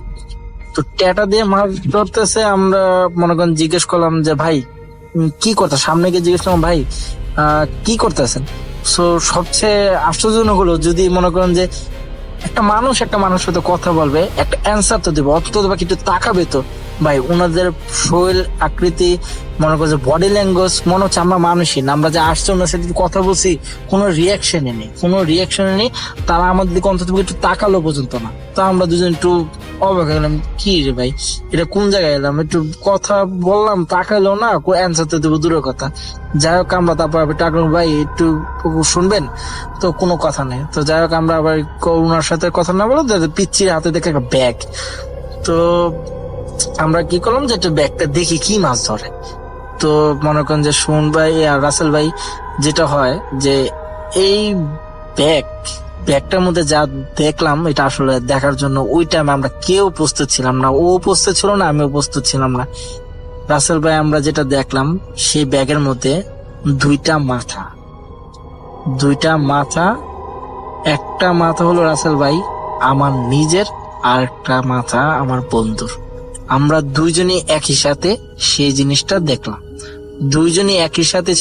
দেখলাম। দেখার পরে আসলে রাসেল ভাই ওই টাইমে কি করা উচিত আমি জানতাম, আসলে আমাদের জানা নেই। মনে করেন যে আমরা ওই ছেলেটাকে একটা ধাক্কা দিলাম, দিয়ে আমরা দুইজন মানে চোখ বুঝে এক কথা চোখ বুঝে এক দৌড়, কোন জায়গায় কোথায় যাবো জানি না, কিন্তু কথা হলো আমরা খুবই ভয় একটা দৌড় দিতে আমরা প্রায় 20 মিনিটের মতন দৌড়েছি। আমরা জানি না কেন, মানে আমরা খুব ভয়, আমরা মনে হচ্ছে যে আমরা যদি একটুখানি দাঁড়াবো আমাদের মানে হয়তো বা সামনে আসতে পারে। তো এটা কিন্তু না পেলে আমরা 20 মিনিটের মধ্যে প্রায় দৌড়াতে। তো যাই হোক, একটা জায়গায় একটা বাড়ির মতন ছিল, গেটের সামনে, ওখানে গিয়ে দাঁড়াই। তো আমরা দুজনে খুবই ভয় পাইছি। আসলে এটা তো বলার মতন যে কি, আমাদের দুজনের শরীর দিয়ে ঘাম ছুটতেছে, এত পরিমাণ ভয় পাইছি। তো কথাও বলতে পারতেছে না। তো অন দ্য স্পট সবচেয়ে মজার বিষয় হলো, ওই টাইমে যে আমাদের যে বাসে যে লাইন ম্যানেজার ছিল, ওনার সাথে দেখা। তো ওনারা আমাদের তো বকাঝকা, আপনারা কোথায় ছিলেন, যে আপনারা তো খুঁজতেছি। আমরা বললাম ভাই আমরা তো রাস্তায় ফেলছি, 2 ঘন্টা যাবত আমরা ঘুরতেছি, আরো বেশি হবে, আমরা তো গাড়ি খুঁজে পাচ্ছি না আর কি জিনিসটা। তো ওরা বলে যে ঠিক আছে আসো। তো আমরা তখন আর ওনাকে কিছু বলিনি। তো সবচেয়ে মজার বিষয় হলো আমরা হাইট গেলো 10 মিনিট হাঁটলো, হাইটটা আমাদেরকে ওই বাসের সামনে নিয়ে গেলো। কিন্তু জিনিসটা হলো যে যে একটা যেখান দিয়ে নিয়ে গেলো, সবচেয়ে মজা আমরা যে 2 ঘন্টা যে হাঁটছি ওইখান দিয়ে না হলে আমরা কমপক্ষে 7 বার হাইটে গেছে, 7 বার হাইটে গেছি, কমপক্ষে 7 বার রাউন্ড দিছি। কিন্তু আমরা এই জায়গাটা কোনো মতো মাথা ক্যাচই করতে পারলাম না যে এই জায়গা 7-8 বারের মতন হবে রাসেল ভাই। সো মনে করেন যে আমরা দুজনেই অবাক যে কি হলো, এখান দিয়ে আমরা এতবার রাউন্ড দিলাম, এটা দেখলাম না, আর এখানে একটা মানুষও নেই, ওদের সাথে দেখা হলো না। তো আসলে আর কিছু বলার নাই। তো আর আমি কোনো মতন সেই বাসে গেলাম। যাওয়ার পরে তো ওখানে থাকার কোনো প্রশ্নই ওঠে না। তো কোনো মতন ওদের সবার সাথে বাসের মধ্যে ছিলাম। আগেই বলেছিলাম যে আমরা হোটেল রুম ভাড়া করে নিই। সো বাসের মধ্যে থাকার পরে আমরা কি করলাম, সকালবেলা যে ওরা বলতেছে যে ঘুরতে যাবে, তো আমরা আর ওদের জন্য ওয়েট করে নিই। আমরা ডাইরেক্ট কি করছি, আমরা বাস কাউন্টারে গিয়ে সম্ভবত এটা শ্যামলী না, হ্যাঁ শ্যামলী গাড়ি ছিল, একটা আউটল্যান্ডের গাড়ি আর কি, মানে কোনো টিপ মারার কথা আলাদা। তো ওই কাউন্টারে গিয়ে আমরা কি করলাম, ওই টিকিট নিলাম। তো ওই সকালবেলায় আমরা ওইখানে মানে রাত্রে পর ওদের সাথে থাকার পরে 1 মুহূর্ত থাকিনি। ওই সন্ধ্যার পরে আমরা ওই টিকিট সকালবেলার টিকিট নিয়ে আমরা একদম ওইখানে ওই সকালবেলায় আমরা বাসে উঠে যাই। বাসে উঠে যাওয়ার পরে আমরা বাসায় চলে এসে, তারপর বাসায় আসার পরে মার কাছে বাবার কাছে বললাম। তো আমাদের পানি পড়া যা যা লাগে বাবা খাওয়ালো, হুজুরকে দেখাইলো, তো পানি পড়ে দিত। তারপরে আসলে আর কিছু হয়নি। তো এই ছিল আমার ঘটনা। আরও একটা ঘটনায় চলে যাব আমরা, এবং এই ঘটনাটা একটা অডিও ক্লিপ। চলুন শুনে আসি অডিও ক্লিপটি। আশা করছি এই অডিও ক্লিপটিও আপনাদেরকে অনেক অনেক আনন্দ দেবে।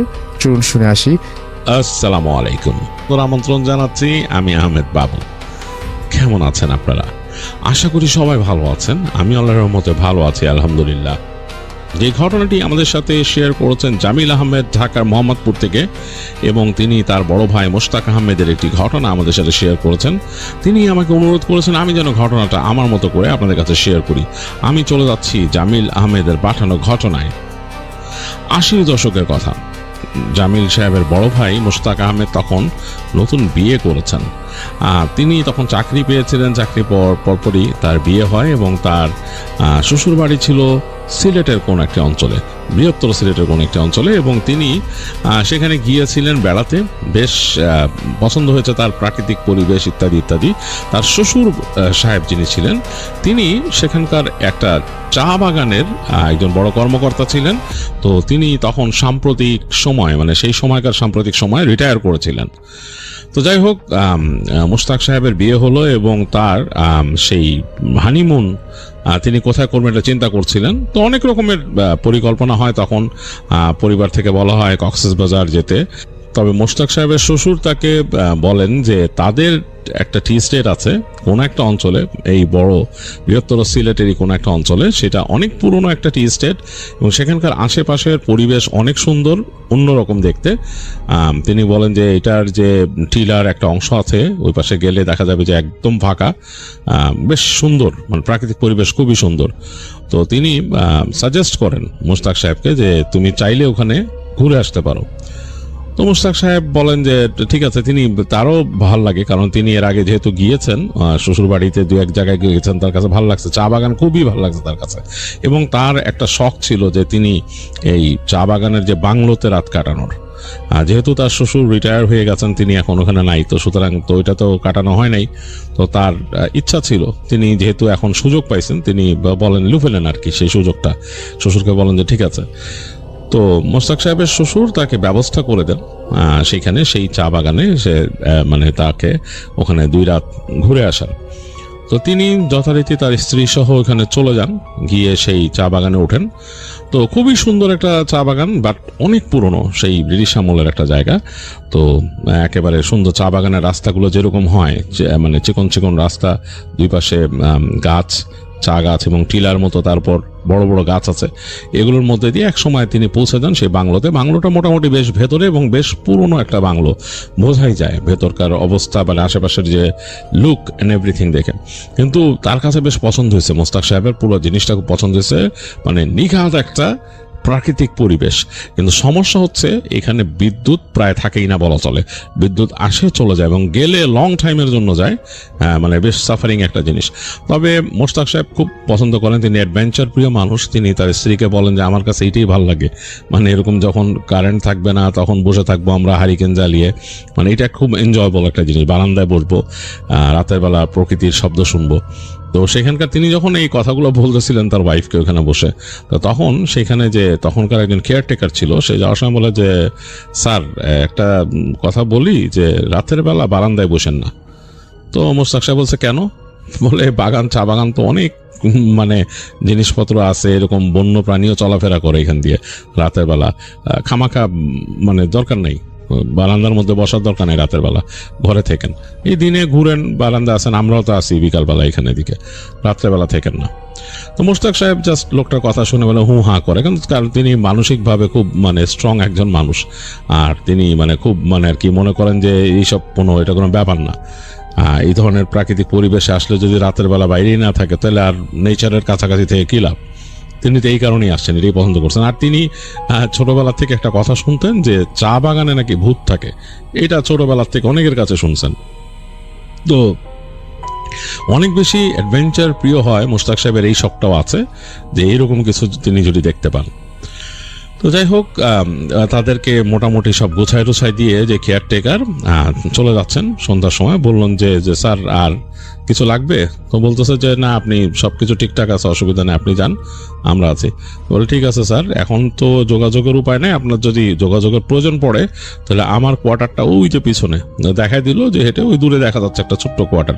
বলে যে ওইখানে এই করলে আমাকে পাবেন, আর ইনশাল্লাহ সকালে দেখা হবে, বলে ওই কেয়ারটেকার চলে যায়।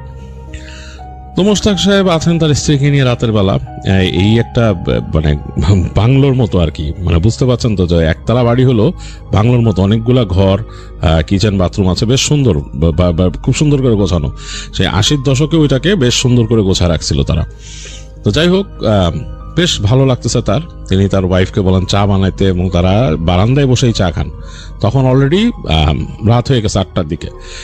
তো চা নিয়ে তারা দুইজন যখন যে বারান্দায় বসছে তখনই ইলেকট্রিসিটি চলে গেল, মানে পুরা বাংলো অন্ধকার। তো তার ওয়াইফ বলতেছিল যে এই মোমবাতি জ্বালাবো নাকি, কারণ মোম দিয়ে গেছে অনেক। তো তখন মোশতাক সাহেব বলতেছে না, মোমবাতি জ্বালান দরকার নাই, এমনি থাকি, খুব সুন্দর জ্যোৎস্না আকাশে, দেখো কি সুন্দর আলো হয়েছে, পুরো বারান্দাটা ভরে গেছে। তো মোশতাক সাহেবের স্ত্রী বলে যে আমার কাছে জানি কেমন লাগে, একটু ভয় ভয় লাগতেছে, এরকম দেখো না রাত 8টা 8:30 বাজে, এই সময় মানে পুরা নিঝুম হয়ে গেছে চারিপাশ, এবং মনে হচ্ছে দূরে, মানে কোথাও দূরে তারা শব্দ শুনতেছে, মানে গান গাইলে বা ঢোল বাজালে যেরকম শব্দ আসে সেরকম গান এবং ঢোলের শব্দ আসতেছে দূর থেকে। মোশতাক সাহেব বলে যে এখানে ওই যে চা শ্রমিক যারা আছে ওরা মনে হয় এরকম গান বাজনা করে রাতের বেলা। যাই হোক, দুইজন বসে অনেকক্ষণ গল্প করছে এবং প্রকৃতি খুব এনজয় করতেছে, মানে অন্যরকম অবস্থা। তো এক সময় তারা ঘরে চলে আসলো, ঘরে চলে এসে ঘর লাগাই দিল এবং ভেতরে গেল, তাদের মতো মোমবাতি জ্বালায় তাদের মতো খাওয়া দাওয়া করলো রাতের, আর সবকিছু রেডি করা ছিল, খেয়ে দিয়ে তারা শুইতে চলে গেল।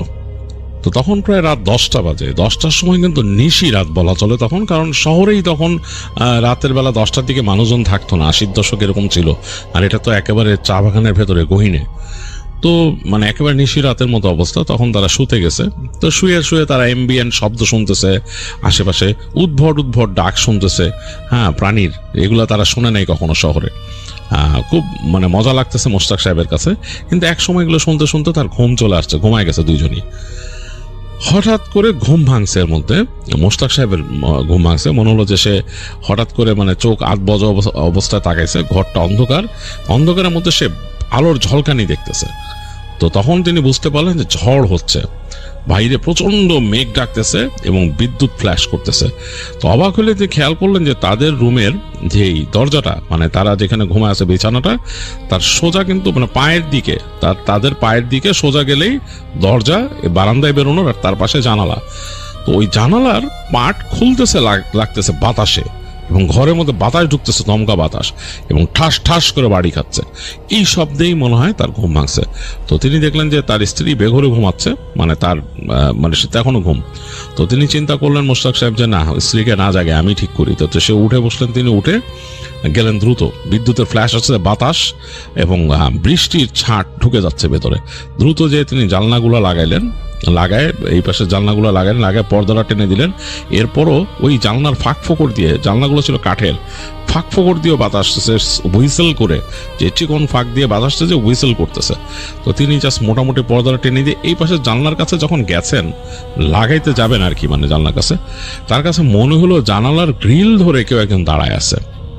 মানে অ্যাজ ইফ একটা মানুষ যদি জানালার গ্রিল দুটা ধরে দাঁড়ায় ঘরের দিকে তাকায় থাকে এরকম। তো তার একটু শরীর কাটা দিয়ে উঠছে জিনিসটা দেখে, কে এটা? তিনি নিজের অজান্তে বলছে, এই কে রে, এই কে, এই কে, এরকম বলে তিনি সামনে গেছেন। দেখলেন যে নাই, জানলার সামনে কেউ নাই, জানলা ফাঁকা, ওই বাতাস আসতেছে, পর্দা হুড় হুড় করে উঠতেছে, আর এই পাল্লা দুইটা এরকম বাড়ি খাচ্ছে এই পাশে। এবং প্রচন্ড বৃষ্টির ছাট দেখে তিনি তাড়াতাড়ি লাগাই দিলেন, জানলাটা খোলা রাখলেন না। তো অবাক হইলেন তিনি, এক নজরে কিন্তু বাইরে বিদ্যুতের ফ্ল্যাশে বারান্দাটা দেখছেন, বারান্দায় কেউ নাই, খাকা করতেছে। এবং এই যে বাইরের বিদ্যুতের ফ্ল্যাশে যতদূর হঠাৎ করে দেখা যায়, তখন গাছপালা দেখা যায় এবং বৃষ্টির পানি যে পড়তেছে চারপাশে হু হু করে, সেটা দেখা যায়। তাদের এই বাংলোর যে ছাদ, সেটার মধ্যে মানে বৃষ্টি পড়তেছে, বেশ ঝুমঝুম বৃষ্টি পড়তেছে। এবং সামনে বারান্দাটা কিন্তু টিনের শেড করা, যেই রুমটাতে তারা আছেন সেটার ছাদ পাকা করা, কিন্তু সামনে বারান্দাটা টিনের শেড, ওইখানে ঝমঝম ঝমঝম শব্দ হচ্ছে। তো তিনি জানলাটা লাগাই দিয়ে একটু মানে কেমন জানি তার গা শিরশিরি করতেছে। কাকে দেখলেন তিনি? তো তিনি তার স্ত্রীর কাছে আসলেন। এসে তিনি স্ত্রীকে চিন্তা করলেন উঠাবেন কিনা এই ধরনের কথা বলার জন্য, কিছু বললেন না। তো তিনি শুয়ে পড়লেন। তো শুয়ে পড়ে যখন তিনি মানে ঘুম তার চলে আসছে, এই সময় তিনি ঘুমের মধ্যে শব্দ পাচ্ছেন যে তার স্ত্রী হাসতেছে, মানে তার স্ত্রীর হাসির শব্দ। তো তার মানে ঘুম যতটুকু আসছিল মানে সেটা টুটে গেছে। কি ব্যাপার, ওয়াইফ আসতেছে কেন, স্বপ্ন দেখতেছে নাকি? তো তিনি একটু ভয় পাচ্ছেন, এই হাসির শব্দটা তার কাছে ভয়ই লাগতেছে। একটু বাদে স্ত্রী খিলখিল করে হাসতেছে। তো তিনি ওই স্ত্রীকে ধাক্কা দিলেন। এই স্ত্রী মনে হইতেছে তার সাথে কথা বলতেছে কি বলে, তুমি হাসতেছো কেন? বলে এমনি।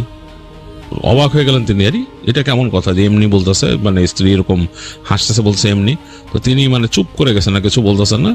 অনেকক্ষণ মোশতাক সাহেব চুপচাপ করে আসেন। দেখলেন যে এক সময় মানে হাসি থেমে গেল তার স্ত্রীর, এবং এই ঝড় বৃষ্টি তো হচ্ছেই। তো এক সময় তিনিও ঘুমে একদম তলায় গেলেন এবং ঘুমায় গেছেন তিনি। পরদিন বেলা করে ঘুম ভাঙছে। ঘুম ভাঙার পরে তিনি উঠে তার মধ্যে দেখেছেন স্ত্রী নাই, তার জন্য হয়তো ব্রেকফাস্ট রেডি করতেছে।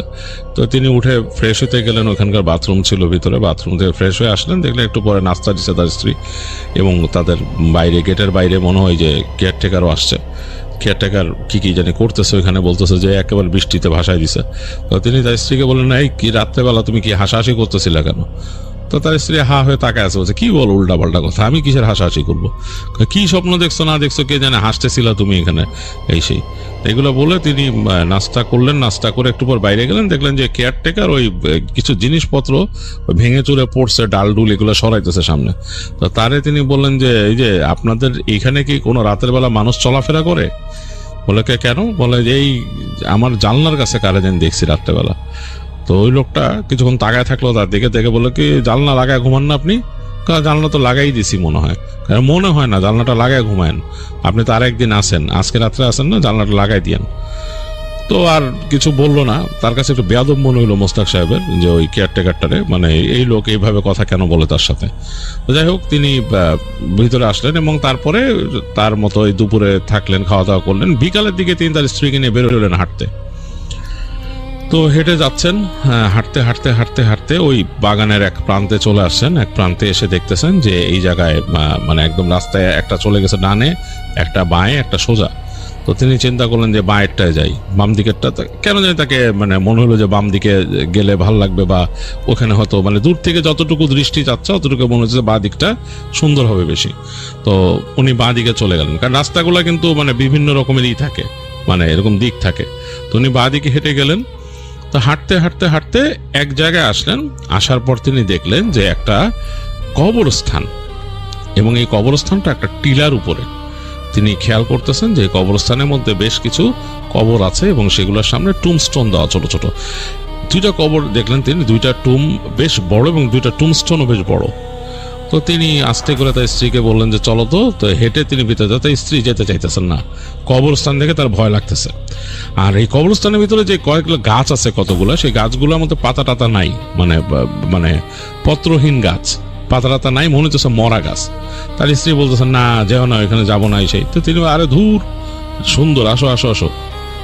মুস্তাক সাহেব তার স্ত্রীকে নিয়ে টেনে ওখানে ঢুকাইলেন। ঢুকায় তিনি হেঁটে ওই যে বড় যে টুমটা আছে ওইটার কাছে গেলেন, সেটার নাম পড়লেন, একজন বিদেশি ভদ্রলোকের কবর ওইখানে। যাই হোক, ওইটা পড়লেন, পড়ে তিনি দেখলেন দেখো এখানে হয়তো ছিলেন এক সময় এই সেই, ওই লোকের কথা বললেন, বলে বাদ দাও চলো আমরা সামনে যাই। তিনি কবরস্থানের ভিতরটা মোস্তাক সাহেবের বেশ ভালো লাগতেছিল, তো তিনি হেঁটে একেবারে চলে গেলেন ওই কর্নারে। দেখলেন যে এই কবরস্থানের পাশে একটা ছোট্ট বেড়ার মতো দেয়া আছে, মানে যেটা দিয়ে প্রান্তটা করা, টিলার আরেক প্রান্ত। নিচে তাকায় দেখতেছেন টিলাটা এখান থেকে খাড়া নেমে গেছে এবং তারপরে আবার সেই চা বাগান শুরু হয়েছে এখানে। আর ওই সাইডে কিছু টিলার ওখান থেকে সূর্য মানে নেমে যাচ্ছে আর কি, মানে একটু সূর্য ডুবে যাবে। তো তিনি বলছেন ওয়াও দেখো কি সুন্দর সূর্যাস্ত, চলো আমরা এখানে বসে থাকি। তো তার স্ত্রী না করতেছিল, তিনি তারপরে স্ত্রীকে নিয়ে বসলেন এখানে, বসে বসে সূর্যাস্ত দেখতেছেন। তো দেখতেছেন যে সূর্য আস্তে আস্তে ডুবতেছে এবং অসাধারণ লাগতেছে, শহরে তো এগুলো দেখা হয় না সাধারণত। তো সূর্য এক সময় আস্তে আস্তে নেমে একেবারে মানে লালচে হয়ে গেল ওই পাশটা, পুরো সময়টা ওখানে থাকলেন তিনি। তো মানে এখন কিন্তু গোধূলিটা পার হয়ে যাচ্ছে, মানে একদম মানে অন্ধকার হয়ে যাবে এখন। তো এই সময় তার স্ত্রী বলতেছেন যে আমার জানি কেমন লাগতেছে, চলো আমরা যাই। হ্যাঁ মানে ভালো লাগতেছে না, আবার কালকে ঝড় হয়েছে, আজকে যদি এরকম ঝড় বৃষ্টি আসে। বলে আরে না কিচ্ছু হবে না, বিকালবেলা আকাশ পরিষ্কার, কোনো সমস্যা নেই, বসো আরেকটু বসো, ভালোই তো লাগতেছে। তো মোস্তাক সাহেব বললেন কি ওখানে বসে থাকলেন। বসে থাকতে থাকতে এক সময় বলে চাঁদ ওঠা দেখবো। তো গল্প করতেছেন স্ত্রীর সাথে, বিভিন্ন গল্প করতেছে, এক সময় চাঁদও উঠছে আকাশে। তো চাঁদটা দেখেও তার কাছে অসাধারণ লাগলো। তো তিনি বললেন যে আরে এই জায়গায় তো সময় কাটানো যায়। তার ওয়াইফ বলতেছে যে না এটা কবরস্থানের মধ্যে আমার ভালো লাগতেছে না, চলো চলে যাই। তো তিনি তারপর অনেকক্ষণ পর অবস্থা মানে বিরক্ত হয়ে মনে হলো যে উনি চলে যাবে আর কি। তো হেঁটে আসতেছেন, তো বড় যে টুমস্টোনের পাশে যে গাছটা, তো সেটার মধ্যে দেখতেছেন তিনি একটা এরকম ডাল। তিনি মানে গল্প করতে করতে খেয়ালি বসে, তখন যুবক বয়সে লাফ দিয়ে তিনি ডালটা ধরছেন, ধরে এরকম টান দিছেন। মানে হয়তো উনি দেখতে চাইছেন যে ডালটা কতটুকু স্টিফ। তো তার ওজনেই তিনি যেহেতু লাফ দিয়ে ধরে এটা টান দিছেন, তার ওজনেই মটাস করে ভেঙে গেল ডালটার গোড়া। তো এত বড় একটা ডাল, তিনি খুব হাসতেছেন দেখে মোস্তাক সাহেব ডাল নিয়ে তার স্ত্রীকে দেখাচ্ছেন লাঠির মতো হয়ে গেল। ভালো চলো রাত্রেবেলা যাচ্ছি তো রাস্তায়, লাইট লুইট কিচ্ছু নাই, ভালো হইলো একটা হাতে লাঠি থাকলো। তো ওই গাছটা থেকে যেটা তিনি লাঠিটা ভাঙছেন, গাছটা তখনও হালকা কাঁপতেছে। তো তার ওয়াইফ বললো যে এই কবরস্থানের ডাল নিয়ে আপনি যাবেন? বলে যে হ্যাঁ আরে কি দূর কি বলো তুমি, বলে তিনি হাঁটতেছেন এবং ওই লাঠিটা হাতে, বড় আর কি বেশ বড় একটা ডাল হাতে নিয়ে যাচ্ছেন। কবরস্থান থেকে বেরোলেন, বের হয়ে এখন একটু কনফিউজড হয়ে গেছেন তিনি যে তারা আসলে কোন দিক দিয়ে আসছেন। কারণ এইটা একটা টিলার মতো, তো নামার পরে যা দেখতেছেন সবই তার কাছে মনে হইতেছে যে কাইন্ড অফ মানে সেম, মানে এরকম উঁচা হয়ে গেছে, এরকম দূর থেকে ওরকমই মনে হচ্ছে। তো তার স্ত্রীকে তিনি বলতেছেন যে তোমার কি মনে আছে কোন দিক দিয়ে আসছিলাম? তার স্ত্রী বলে যে না আমি তো গুলায় ফেলছি, কেমন লাগতেছে, আমার কাছে মিল লাগতেছে না। তবে জীবনে যেহেতু অনেক বছর চা বাংলোতে থাকছি, অন্য চা বাংলো, আমার মনে হয় আমাদের এরকম ডান দিক দিয়ে যাওয়াই ঠিক হবে। আর মুরব্বীরাও বলে যে সবসময় ডান দিক দিয়ে যেতে। তো মোস্তাক সাহেব বলে আচ্ছা ঠিক আছে চলো ডান দিক দিয়ে যাই। তো ডান দিক দিয়ে হাঁটা শুরু করেন তারা। তো হাঁটতেছেন, রাস্তা কিন্তু তাদের কাছে মানে লাইক নতুনই মনে হচ্ছে, যে এইখান দিয়ে তারা আসছেন এটা মনে হচ্ছে না। তো হাঁটতে হাঁটতে তারা অনেক দূর চলে আসছে এবং তারা যেহেতু নবদম্পতি, তাদের মধ্যে অনেক গল্প হইতেছে এবং তারা নিজেদেরকে ডিসকভার করতেছেন এই হাঁটার মধ্যে দিয়ে। তো সুতরাং সময়টা এনজয় করতেছেন। তো হাঁটতে হাঁটতে আবারও তারা এই ভুল করে ফেলছে। এখন এসে কুল কিনারা পাচ্ছে না, এমন একটা জায়গায় আসছে, এটা হচ্ছে 4টা রাস্তার মিল, মানে ডানে গেছে, বামে গেছে, সোজা গেছে, এরকম আর কি। তো তখন বললো যে এখন কি করবো, যেহেতু আগের বার ডানে আসছি এবার বামে যাই। তো বামে ঢুকলো, এরকম হাঁটতে হাঁটতে হাঁটতে তারা এবার চলে আসলো একটা কম্পাউন্ডের কাছে। এই জায়গাটা হচ্ছে যে মনে হচ্ছে যে ঢুকতে যে একটা কম্পাউন্ড, মানে একটা মানে অফিসের মতো আর কি। তো দেখলো যে ঘর বাড়ি আছে। তো ওখানে হেঁটে ঢুকে গেল তারা দুইজনে। ঢুকে তো ঘর বাড়ি ঠিক না, এটা আসলে কোনো একটা অফিসের মতো ছিল, অথবা এখানে কোনো কিছু স্টক করা হইতো আর কি, মানে কোনো গোডাউন টাইপের ছিল, মানে এরকম ঘরের মতো করা, উপরে টিনের চাল দেয়া, কিন্তু এখন এখানে কিছু নাই বুঝতেছে। চাঁদের আলো এসে পড়ছে উঠানটার ভেতরে মানে পুরো যে উঠানটা এটার মধ্যে চাঁদের আলো এসে পড়ছে এবং বেশ অন্যরকম লাগতেছে, মানে একটু ভৌতিক লাগতেছে। মোস্তাক সাহেবের স্ত্রী তার একটু কাছে ঘেসে আসছেন, বলতেছে যে আমার কাছে একটু অন্যরকম লাগতেছে, চা বাগানে কিন্তু ভূত আছে, সে বলতেছে তার হাজবেন্ডকে। তো মোস্তাক সাহেব বলে, আরে ভাত দাও, ধুরো, কি বলো, বলে তিনি হাঁটতেছেন, তার নিজের কাছেও অস্বস্তি লাগতেছে। তো তিনি তাকায় দেখতেছেন যে যে দুই পাশের যে এই গোডাউনের মতো জায়গাগুলা, সেগুলো হচ্ছে পুরনো আমলের করা মানে আর কি দালানের মতো, উপরে হচ্ছে কিন্তু টিনের চাল, এবং তিনি খেয়াল করে দেখছেন চাঁদের আলো পড়ে ওই টিনের চালগুলো অনেক ক্ষয়ে টয়ে গেছে আর কি, একদম শেষ, মানে ওগুলার খুব একটা অবস্থা নাই। তার মানে এগুলার ইউজ করা হয় না। এবং দরজাগুলোর মধ্যে তালা মারা, এবং যে তালাটা মারা সেই তালাটা দেখেও তিনি অবাক হইতেছেন যে তালাগুলো হচ্ছে যে পিটন তালা, মানে দুই পাশে পিঠা এরকম বানানো হয়, লোহার পাত লাগায় তৈরি করা হয়, সেরকম মোটা মোটা তালা। এবং এটা দেখা যাচ্ছে, এই চাঁদের আলো এতটা উজ্জ্বল দেখা যাচ্ছে। তো যাই হোক, ওখানে হাঁটতে হাঁটতে তখন মোস্তাক সাহেবের একটা কিউরিয়াসিটি হলো, দেখ বলো যে আমি একটা রুমে কি ঢুকতে পারবো? তার স্ত্রী বলছে, না, খবরদার, তুমি এখানে কোথাও ঢুকো না। তিনি তার স্ত্রীকে বললেন যে তুমি একটু দাঁড়াও, এখানে দাঁড়াও, একটা কোণায় দাঁড়ায় তিনি হেঁটে যে একটা দরজার দিকে, ওই যে ছোট বারান্দাটার মধ্যে উঠে তিনি ওই জানলা দিয়ে উকি দিলেন ভিতরে। উকি দিয়ে তিনি দেখার চেষ্টা করছেন, কিন্তু আলো নাই কিছু, ওনার হাতেও কোনো ফ্ল্যাশ লাইট নাই। তো তিনি এরকম দেখার চেষ্টা করতে একটু পরে আলো আধারি শুয়ে আসার পর তিনি বুঝতেছেন যে ওই যে টিনের চাল যে ক্ষয়ে গেছে জং ধরেই, ওখান থেকে আলো এসে, চাঁদের আলো এসে পড়ছে ভিতরে হালকা, সেটা আলো আধারিতে যে ঘরটার অবস্থান দেখা যাচ্ছে, যে ভিতরে ঘর আছে, দরজার মধ্যে কিন্তু তালা মারা, কিন্তু ঘরের ভেতরটা দেখা যাচ্ছে। তিনি কিন্তু খালি একটা ঘর, একটা টেবিলের মতো পড়ে রয়েছে, আসবাবপত্র, মানে একটা মাকড়সার জাল টাল ছাওয়া বুঝতেছেন তিনি। তো তিনি যখন নাকি এই অবস্থা দেখছেন, হঠাৎ করে তিনি তার ওয়াইফের ডাক শুনেন পেছন থেকে, একদম তার নাম ধরে ডাকতেছে, মোস্তাক। তো এইবার তার গাটা কেমন শিরশির করে উঠছে, এইভাবে তার স্ত্রী তাকে ডাকে না। তো তিনি ফিরলেন, ফিরে বলতে, কি ব্যাপার? বলছে, এদিকে আসো, তাড়াতাড়ি ডাকছে তাকে। তো তিনি গেলেন, বলে চলো। তো তিনি বলতেন, তুমি এভাবে কথা বলতেছো কেন? তার স্ত্রী বলছে, চলো, মানে তাকে মানে কোনো দিচ্ছে না আর কি, মানে রেসপন্স করতেছে না তার স্ত্রী, এবং তাকে হাঁটা শুরু করলো। এবং তার স্ত্রী রাস্তার মধ্যে তার সাথে আর কোনো কথা বললো না। এবং হাঁটতে হাঁটতে যেই রাস্তাগুলো আসলে, মানে মোস্তাক সাহেব কিন্তু কিছুই চিন্তা ছিল না কিভাবে ব্যাক করবে। খুবই অবাক করা কাণ্ড, চা বাগানের মধ্যে দিয়ে নিয়ে এসে তাকে তাদের কোয়ার্টারে নিয়ে আসলো। তার স্ত্রী ঢুকে গেল, একদম বাসায় ঢুকে গেল, কোনো কথাই বললো না তার সাথে। মোস্তাক সাহেব ওই হাতের ডালটাকে ফেলে রেখে বারান্দায় ভিতরে চলে গেল। ভিতরে গিয়ে দেখতেছে যে তার স্ত্রী ঘরে চলে গেছে, বাথরুমে চলে গেছে। তো তিনিও আর কোনো কথা বললেন না। তিনি চিন্তা করলেন, হঠাৎ করে কি হলো, এরকম মুড সুইং কেন করলো? যাই হোক, তিনি তার মতো চেঞ্জ করে, যেভাবে গেছিলেন চেঞ্জ করে, তার কাপড় চেঞ্জ করে তিনি এসে বসলেন বারান্দায়। তিনি চিন্তা করছেন তার স্ত্রী আসবে বারান্দায়। তো কিছুক্ষণ বসে থাকার পর দেখা যায় তার স্ত্রী আসতেছে না। কি ব্যাপার? তিনি রুমে ঢুকলেন, ঢুকে দিয়ে দেখলেন তার স্ত্রী বিছানায় শোয়া, এবং বাতি নিভাই দিছে ঘরের, মানে লাইটটা নিভাই দিয়ে ঘুমায় আছে, শুয়ে রয়েছে বিছানায়। তো তিনি তার স্ত্রীকে জিজ্ঞেস করছে, এই তুমি ঠিক আছো? সব ঠিক আছে? তার স্ত্রী তাকে বলতেছে, তুমি বেশি কথা বলো না তো, আমার মাথা ব্যথা করতেছে, ওই যে খাবার রেখে গেছিল, খাবারটা টেবিলে রাখা আছে, তুমি খেয়ে নাও, আমি এখন খাবো না, তুমি খেয়ে তুমিও শুয়ে পড়ো। তো এই বলে তার স্ত্রী শুয়ে আছে। তো মোস্তাক সাহেব খুব হতভম্ব হয়ে গেছেন যে কি ব্যাপার, হঠাৎ করে তার স্ত্রী এরকম কেন হয়ে গেল, কোনো কথা নাই, বার্তা নাই, মানে জিনিসটা পুরোই একটা ডিফারেন্ট একটা জিনিস। তো মোস্তাক সাহেব গেলেন তার টেবিলের দিকে, এবং গিয়ে দেখলেন যে আসলেই ওই খাবার রেখে গেছিল কেয়ারটেকার লোকটা, সে খাবার রয়েছে। তো তিনিও আর আসলে কথা না বলে, তার খিদা লাগছিল, তিনি খেয়ে নিলেন। খেয়ে দিয়ে তিনি দেখতেছেন, মানে রুমের মধ্যে আবার এসে দেখতেছেন যে তার স্ত্রী মানে ঘুমাচ্ছে, মানে একদম মনে হচ্ছে যে একদম বেঘর ঘুমে আছে। তো তিনি আর ওইখানের লাইটটা জ্বালাইলেন না, তিনি সোজা যে বারান্দায় চলে গেলেন। বারান্দায় বাতি জ্বালান নেই, তিনি অনেকক্ষণ বসে থাকলেন বারান্দায়। বাতাস বইতেছে, আশেপাশের পরিবেশ এরকম। আজকে আর ওই গানের শব্দ টব্দ কিছু নাই, দূরের গানের শব্দ টব্দ কিছু নাই। কিন্তু অনেকক্ষণ বসে থাকার পর তিনি হঠাৎ করে একটা শব্দ পেলেন, এবং শব্দটা মনে হলো যে কেউ জোরে জোরে শ্বাস ফেলতেছে। তিনি যে বারান্দাটা বসা, ঠিক বারান্দার নিচের অংশে, মানে বারান্দাটা কিন্তু পাকা করা, বারান্দার থেকে আবার নিচে নেমে গেছে দুই পাশে, মানে সিঁড়ি দিয়ে উঠতে হয় বারান্দায়, কয়েক সিঁড়ি দিয়ে। তো দুই পাশে নিচু অংশটা, তার মনে হলো কেউ জানে নিচু অংশে শ্বাস ফেলতেছে জোরে।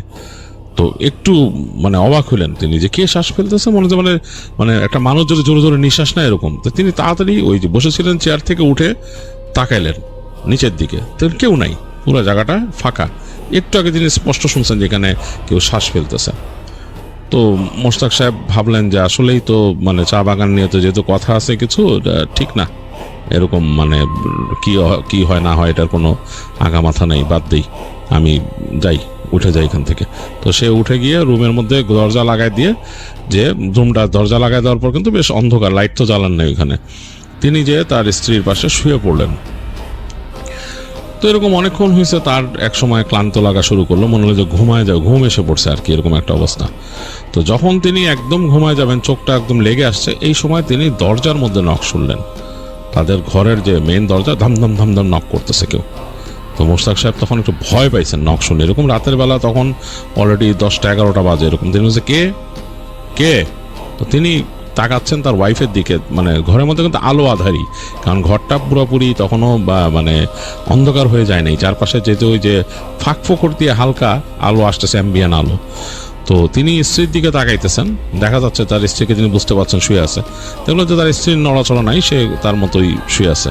তো তিনি বুঝলেন যে বেঘরে ঘুমাইতেছে স্ত্রী। তো তিনি কে কে বলতেছেন, তো কোনো উত্তর নাই। তো তিনি উঠে গেছেন, বিছনার থেকে উঠে মোশতাক সাহেব সামনে হাঁটতে হাঁটতে সামনে গেছেন দরজার দিকে। তো ওই পাশ থেকে তার শ্বশুরের কণ্ঠ তিনি শুনতেছেন, মোশতাক। তো মোশতাক সাহেব পুরো হকচকায় গেছেন যে এত রাতের বেলা শ্বশুরের কণ্ঠ, শ্বশুর কোত্থেকে গেছেন, ঢাকায় থাকে, এখানে এসে কিভাবে এত রাতের বেলা? তো তিনি বলছেন আব্বা, বলতে বলতে দরজা খুলে ফেলছেন, ফলে সামনে গেছেন, যে দেখতেছে যে হ্যাঁ, তাদের বাংলোর সামনে যে এই যে কয়েকটা সিঁড়িতে উঠতে হয়, তার নিচে ওনার শ্বশুর দাঁড়ায় আছেন। তিনি এই চাঁদের আলো কিন্তু পুরো স্পষ্ট না, মানে আবছা হয়ে গেছে, কারণ মেঘে ঢাকা। এর মধ্যে দেখতে তার শ্বশুর যে সাফারি স্যুট পরে, ওই সময় মানুষ অনেকে সাফারি স্যুট পরতো, সাফারি স্যুট পরা তিনি দাঁড়ায় আছেন নিচে, তাকে বলতেছে নিচে আসো, নিচে আসো। তো তিনি মানে মোশতাক সাহেব মানে অবাক হয়েছেন খুবই, কিন্তু কি করবেন, তিনি যেহেতু শ্বশুর ডাকতেছে নিচে আসো, তিনি হেঁটে নেমে আসলেন ওইখানে। আসার পরে তার শ্বশুর হাঁটা ধরলো, বলে আমার সাথে আসো তাড়াতাড়ি। তো তিনি বলে কি ব্যাপার, মানে তিনি বলছেন আব্বা কোত্থেকে আসছেন, ঢাকার থেকে আসছেন, মানে কখন আসছেন, কি ব্যাপার, আপনি একা, এগুলো বলতেছেন, কিন্তু তার শ্বশুর কোনো উত্তর দিচ্ছে না, বলছে আসো, ঠিক আছে।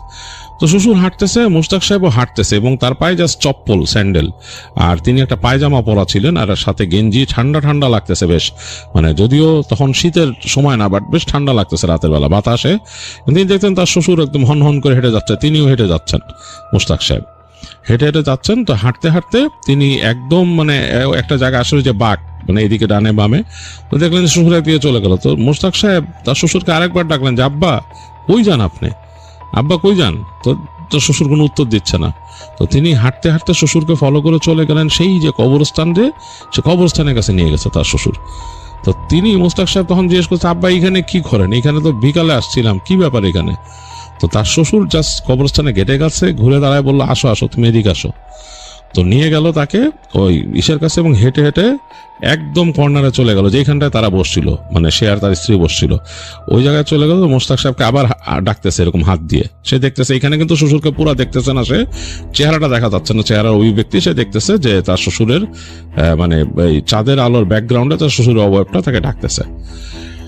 তো মোশতাক সাহেব হেঁটে গেছে যে হ্যাঁ বাকি এইখানে বুঝলাম না, সে খুবই অবাক তিনি, কিন্তু কোনো একটা মোহে তিনি গেছেন কথা বলতে। এটা স্বাভাবিকভাবে তার নিজের যে অ্যাকচুয়ালি পার্সোনালিটি, সেটা তো তিনি এটার মানে তার শ্বশুরকে যে প্রশ্ন করবেন বা হাঁটবেন না বা যাবেন না, এটা করতে পারেন নাই। তিনি চিন্তা করছেন আমার শ্বশুর ডাকতেছে এবং আমাকে খুব আদর করেন, তিনি এরকম নিয়ে গেছেন। তো তখন তিনি শ্বশুরের সামনে আসলেন, দেখলেন তার শ্বশুর হেসে দিল তার সামনে। হাসলো কি, মানে মুখটা হাসি হাসি হলো, তার দাঁতগুলো বেরোয় গেল মুখের, মানে মুখ দাঁত দেখা যাচ্ছে চাঁদের আলোতে, স্বাভাবিক দাঁত, মানে মানুষেরই দাঁত, কিন্তু অভিব্যক্তিটা খুবই আশ্চর্যজনক। তিনি হাসতেছেন, তার দাঁতগুলো দেখা যাচ্ছে দুই পাটি, এইভাবে তিনি হাসেন না। মোশতাক সাহেব কখনো এরকম হাসতে দেখেননি। হাসিটা অনেকটা ইভেল টাইপের, মানে সাধারণ মানুষ যেমন হাসে সেরকম না। তো ওনার পার্সোনালিটির সাথেও মিল খায় না, মোশতাক সাহেবের শ্বশুরের পার্সোনালিটির সাথেও ওই হাসি যায় না। ওরকম হাসলো এবং তারপরে তাকে ধাক্কা দিল মোশতাক সাহেবকে একটা। মোশতাক সাহেব গড়ায় পড়লেন, ওই টিলার থেকে গড়ায় পড়ছেন, ওখানে বেড়া ছিল ছোট্ট একটা, ওই বেড়াটা তার কোনো কাজে আসে না, তিনি গড়ায় পড়ছেন এবং গড়াচ্ছেন তিনি, ওখান থেকে একদম গড়ায় পড়ে যাচ্ছেন টিলার থেকে, এবং তিনি শব্দ পাচ্ছেন যে মনে হচ্ছে তার পেছনে ওই পাহাড়ের উপর থেকে ছ্যাঁচড়ায় কেউ আসতেছে টিলার উপর দিয়ে। মোশতাক সাহেব পড়তে পড়তে গড়াইতে গড়াইতে যে একদম প্রচন্ড ব্যথা পাইছেন, যে তিনি পড়লেন একটা কর্নারে চা গাছের ওইখানে। সেখান থেকে তিনি হাসড়ে পাছড়ে কোনো মতে উঠে নিজের শরীর ধরতেছেন, কোমর ব্যথা পাইছেন, ছিলে গেছে হাত পা। তিনি দেখতেছেন যে তার শ্বশুরের মতো যে ইটা মানে অবয়বটা ছিল সেটা তার দিকে আসতেছে, কিন্তু এখন আর তার শরীরে কোনো সাফারি স্যুট বা কিছু বোঝা যাচ্ছে না, মনে হচ্ছে কালো কুচকুচে রঙের কিছু একটা তার পিছে দৌড়ে আসতেছে। মোশতাক সাহেব দৌড় দিলেন, মানে তার উঠে তিনি দৌড় দিলেন, তার আসলে আর কোনো মানে সেন্স নাই যে এটা মানে তার শ্বশুর বা কি বা তিনি কোন দিকে যাবেন, কোনো মানে জাস্ট হিউম্যান ইনস্টিংক্ট, মানে মানুষ যেরকম প্রচন্ড ভয় পেলে বা কিছু করলে চাপ করে সেটাই করলেন, তিনি দৌড় দিলেন। দৌড়াইতে দৌড়াইতে তিনি দেখলেন যে এই পাশ থেকে একটা খালের মতো গেছে, ওইটার কর্নারে যে তিনি থমকায় গেছেন, আর কোথায় যাবেন। এই সময় মনে হলো তার শরীরের উপর কিছু একটা ঝাঁপায় পড়লো, পুরো খালের মধ্যে পড়ে নাই, খালের পাড়টা ছিল কাদা কাদা, কারণ বৃষ্টি হয়েছে, তাকে কাদা কাদা ওইটার মধ্যে পড়লেন। পড়ার পর তিনি বুঝতেছেন যে তাকে ঠেসে কাদার নিচে ঢাবাই দিতেছে, মানে তাকে একদম মানে কাদার নিচে ডাবায় ফেলতেছে, এরকম একটা অবস্থা। তো মোশতাক সাহেব অনেক চেষ্টা করতেছেন, তার মুখ পানির নিচে চলে যায়, মানে কাদা পানি যেটা কাদা পানির মুখে চলে যায়, তিনি আবার মাথা অনেক কষ্টে উপরে জায়গায় তোলেন, ফুটফুট করেন, মুখ দিয়ে করেন, বাবল উঠে যায় পানিতে। তো তিনি ওই সময় মানে দোয়া পড়া শুরু করছেন, মনে মনে দোয়া পড়তেছেন, মানে আল্লাহর কাছে সাহায্য চাইতেছেন আমার বাচ্চা। তারপরে তিনি 2 পা একসাথে করে, মানে যেটা তার উপর চেপে বসছে, তিনি কিন্তু এখন বুঝতে পারতেছেন না কি চেপে বসছে, তার মনে হইতেছে একটা মানুষের মতো কিছু তার উপর চেপে বসছে। 2 পা একসাথে করে তিনি প্রচন্ড জোরে একটা লাথি দিলেন, এবং দোয়া পড়ে আর কি মুখ দিয়ে বের হয়ে গেছে দোয়া, এবং ওইটা মনে হলো তার উপর থেকে ছুটে সরে এক পাশে, মানে তাকে হালকা হয়েছে। তিনি লাফ দিয়ে কোনো মতো উঠে বসছেন, তার শরীরে তার হার্ট ধুক ধুক ধুক ধুক ধুক ধুক ধুক ধুক করতেছে, তিনি পুরা কাদায় মাখামাখি শরীর। তাকায় দেখলেন যে তার থেকে কয়েক হাত দূরে এরকম একদম ডার্ক একটা অবয়ব, সেটার শরীরের কিছু বোঝা যাচ্ছে না, একটা মানুষের আকৃতি কিন্তু ডার্ক একটা অবয়ব, এবং ওইটা নিঃশ্বাস ছাড়তেছে জোরে জোরে, এবং সেই নিঃশ্বাসটা তিনি শুনতেছেন এইখান থেকে, এবং নিঃশ্বাসের শেষ প্রান্তটা কেমন জানি মানে হয়ে যাচ্ছে, মনে হচ্ছে যে খুব মানে কোনো মানুষের যদি মানে বুকের মধ্যে অনেক কনজাকশন থাকে যেভাবে নিঃশ্বাসটা ওই রকম। তারপর দেখলো যে কালো জিনিসটা আবার ছুটে আসছে, তো তিনি তখন জোরে জোরে সূরা পড়া শুরু করছেন মোশতাক সাহেব। তিনি খুব বেশি প্র্যাকটিসিং কোনো মানুষ ছিলেন না, ধর্মীয় প্র্যাকটিস খুব একটা করতেন না, কিন্তু তার সূরা জানা ছিল, ছোটকাল থেকে পড়ছেন অনেকবার, এবং তিনি শিখছেন ছোটকাল থেকে, তার বাবা মা শিখাইছে, এর জন্য তিনি সূরা পড়া শুরু করলেন জোরে। তো যখন তিনি সূরা পড়তেছেন তখন মনে হলো যে ওইটা একটা অদৃশ্য দেয়ালের মতো এসে ধাক্কা খেয়ে গেল, তার সাথে ওই কালো অবয়বটা একটা ধাক্কা খেয়ে গেল, মানে বাড়ি খেয়ে পড়ে যায় যেরকম সেরকম। তো মোশতাক সাহেব বুঝলেন যে তিনি মানে আল্লাহর কাছ থেকে একটা প্রোটেকশন পাইছেন। তিনি দোয়া পড়তে পড়তে দৌড় দিলেন একদিকে, তিনি দিক বিদিক আসলে শূন্য হয়ে গেছেন, তার আসলে তো মাথায় কোনো নাই যে তিনি কোথায় যাচ্ছেন। তো তিনি দৌড়াইতে দৌড়াইতে তিনি আসলে কিন্তু ঘুরে ওই যে টিলাটা ছিল, যে টিলাটার থেকে তিনি পড়ে গেছেন, ওই টিলার পাশ ঘিরেই তিনি বেরোইছেন, এবং বের হয়েই তিনি সোজা যেই জায়গার পুরো সোজা দৌড়াইছেন। দৌড়াইতে দৌড়াইতে তিনি কিন্তু সাথে দোয়া পড়তেছেন, আর তার বুকের মধ্যে মানে প্রচন্ড ওঠানামা করতেছে, তার ভিতরে তার মানে হার্টবিট প্রচন্ড বেড়ে গেছে আর কি, আর মানে নিঃশ্বাস বন্ধ হয়ে আসতেছে, কারণ এত দূর দৌড়াইছেন এবং তাকে চেপে ধরছিল কেউ, এরকম একটা অবস্থা। তো যাই হোক, দৌড়াইতে দৌড়াইতে একসময় খুবই আশ্চর্যজনক ব্যাপার যে তিনি ঠিক সেই মানে তাদের যে বাংলোটা ছিলেন ওইটার কাছেই চলে আসছেন। তো ওইখানে এসে তিনি দেখতেছেন যে তার স্ত্রী তার বাংলোর থেকে, কিন্তু এই যে তাদের যে বাংলোর থেকে সোজা সিঁড়িতে নেমে একটা সোজা জায়গা, একদম সামনে গেলে এক কর্নারে একটা গাছ আছে, তারপর মোটামুটি বেশ উঁচু একটা টিলা, ওইটার কর্নারে তার স্ত্রী দাঁড়ায় আছে। তো তিনি ওই স্ত্রীকে দেখে তিনি বুঝতে পারলেন না যে কি ব্যাপার, তার কাছে মনে হলো যে তার স্ত্রী ওখান থেকে লাফ দিবে এরকম। তো তিনি স্ত্রীর নাম ধরে জোরে ডাক দিলেন, দৌড়াইতেই জোরে ডাক দিলেন। তো তার কাছে মনে হলো যে তার স্ত্রী কেঁপে উঠে ধাপ করে মাটিতে পড়ে গেল, মানে ঘুমের মধ্যে হাঁটতেছিল তার স্ত্রী। তো তিনি দৌড় দিয়ে যে আগে স্ত্রীকে ধরলেন, ধরে পাজা কোল করে উঠায় নিলেন, তার 2 হাতে উঠায় তিনি দ্রুত হেঁটে বাংলোর মধ্যে ঢুকলেন। ঢুকে দেখতেছেন যে মানে মানে পুরা ঘর তো অন্ধকার তখনও। তো বাতি জ্বালাইতে গেলেন, দেখলেন বাতি জ্বলে না বাংলোতে। তো তিনি তাড়াতাড়ি তার স্ত্রীকে রাখলেন বিছানায় রেখে দরজা লাগাই দিয়েছেন। তার নিজের শরীর তো কাদা পানিতে ভরা, এবং তিনি ওখানে বসে বসে দোয়া পড়তেছেন বিছানার পাশে। একটু পরে তার কাছে মনে হলো যে তার এখানে ঝড় শুরু হয়েছে, কারণ তার এই ঘরটার আশেপাশে দরজা জানলা ধুম তাম বাড়ি মারতেছে। তার যে দরজা লাগাইছেন দরজার মধ্যে কিল হইতেছে, মানে কেউ মনে কিলাচ্ছে, মানে ধম করে কিল দিতেছে, এরকম একটা অবস্থা, ভয়ঙ্কর অবস্থা, মানে একদম মানে মনে হচ্ছে যে তার ঘর ওলট পালট করে ফেলবে, এরকম একটা অবস্থা। তো ভয়ঙ্কর রকম একটা এক্সপিরিয়েন্স, এবং মানে মনে হচ্ছে মোশতাক সাহেবের যে তিনি কলাপস করবেন এরকম। তো কতক্ষণ গেছিলাম জানেন না, তো তিনি এই সময় হাঁক ডাক শুনলেন, কিছু মানে শব্দ শুনলেন। তো তারপর দেখলেন যে ওখান থেকে ওই মানে তার জানলার ফাঁক দিয়ে তিনি দেখছেন বাতি নিয়ে আসতেছে কেউ, টর্চ লাইটের আলো, ইসের আলো। তো তারপরে একটু পর দেখুন তার গেটে নক হলো। তো কেয়ারটেকার তাকে জিজ্ঞেস করতেছে যে মোস্তাক সাহেব আপনি আছেন এখানে? এই সেই। তো তিনি কিছুক্ষণ চুপ করেছিলেন মোস্তাক সাহেব ভয়ে। তার বললেন যে হ্যাঁ আসি। লাইটের আলো যখন দেখছে তখন আসি। তো বলছে গেট খুলেন। তো তখন তিনি দরজা খুলছেন, খোলার পর দেখলেন কেয়ারটেকার ঢুকছে। ঢুকেই যে সোজা যে ওইখানে মেন সুইচ আছে, মেন সুইচটা অন করে দিল টাচ করে। মানে মেন সুইচ পড়ে গেছিল, ওটা অন করছে, সাথে সাথে বাতি জ্বালালো, বাতি জ্বলে উঠলো। তো বললো যে আপনার এখানে মানে সমস্যা হয়েছে তো না, একদম জিজ্ঞেস করতেছে কেয়ারটেকার। তো মোস্তাক সাহেব বললো হ্যাঁ, আপনাদের জন্য বলছিলাম টারান্দায় বসেন না, আপনি কি করছেন আজকে, কই গেছেন? তো বলতেছে যে আমি এরকম গেছিলাম এখান থেকে হেঁটে এরকম এসে কবরস্থান ঢুকছেন কেন আপনি? ঢুকছি, দেখছি ভালো লাগছে এসে। এখন বুঝছেন তো কবরস্থান ঢোকাতে কি হয়েছে? আপনারা বলছিলাম যে বেশি ওদিক দেন না, রাত্রেবেলা বসেন না বাইরে। আরে কবরস্থান আপনি আমারও তো ডাকবেন কোথাও গেলে, এখানে কোথাও যাইতে হয়, জায়গাটা ভালো না, কি হয়েছে আপনার শরীর এরকম কেন কাদা মাদা? তখন মোস্তাক সাহেব বলে যে আমি তো ওখানে গেছিলাম, মনে হলো যে আমার শ্বশুর এসে ডাকছে। বলে ওইটা আপনার সারের ধরে নিয়ে গেছে এখান থেকে ডাইকা, এই জায়গাটা খারাপ, এখানে অনেক খারাপ জিনিস আছে, আপনারা সারের চুল ধরে নিয়ে গেছে এখানে। আর আপনি কি ম্যাডাম যে এখানে যে পড়েছেন আপনি বললেন নিয়ে আসছেন ঘরে, ওনার কি হুঁশ ফিরছে? বলে যে না, আসেন ওনার হুঁশ ফেরান। তো পানি নিয়ে আসলো ঘর থেকে, তারা ওই অবস্থায় পানি ছিটায় এবং দোয়া পুড়ে ফু দিয়ে দিল। একটু পরে মোস্তাক সাহেবের স্ত্রীর মানে হুঁশ ফিরছে, উঠছে।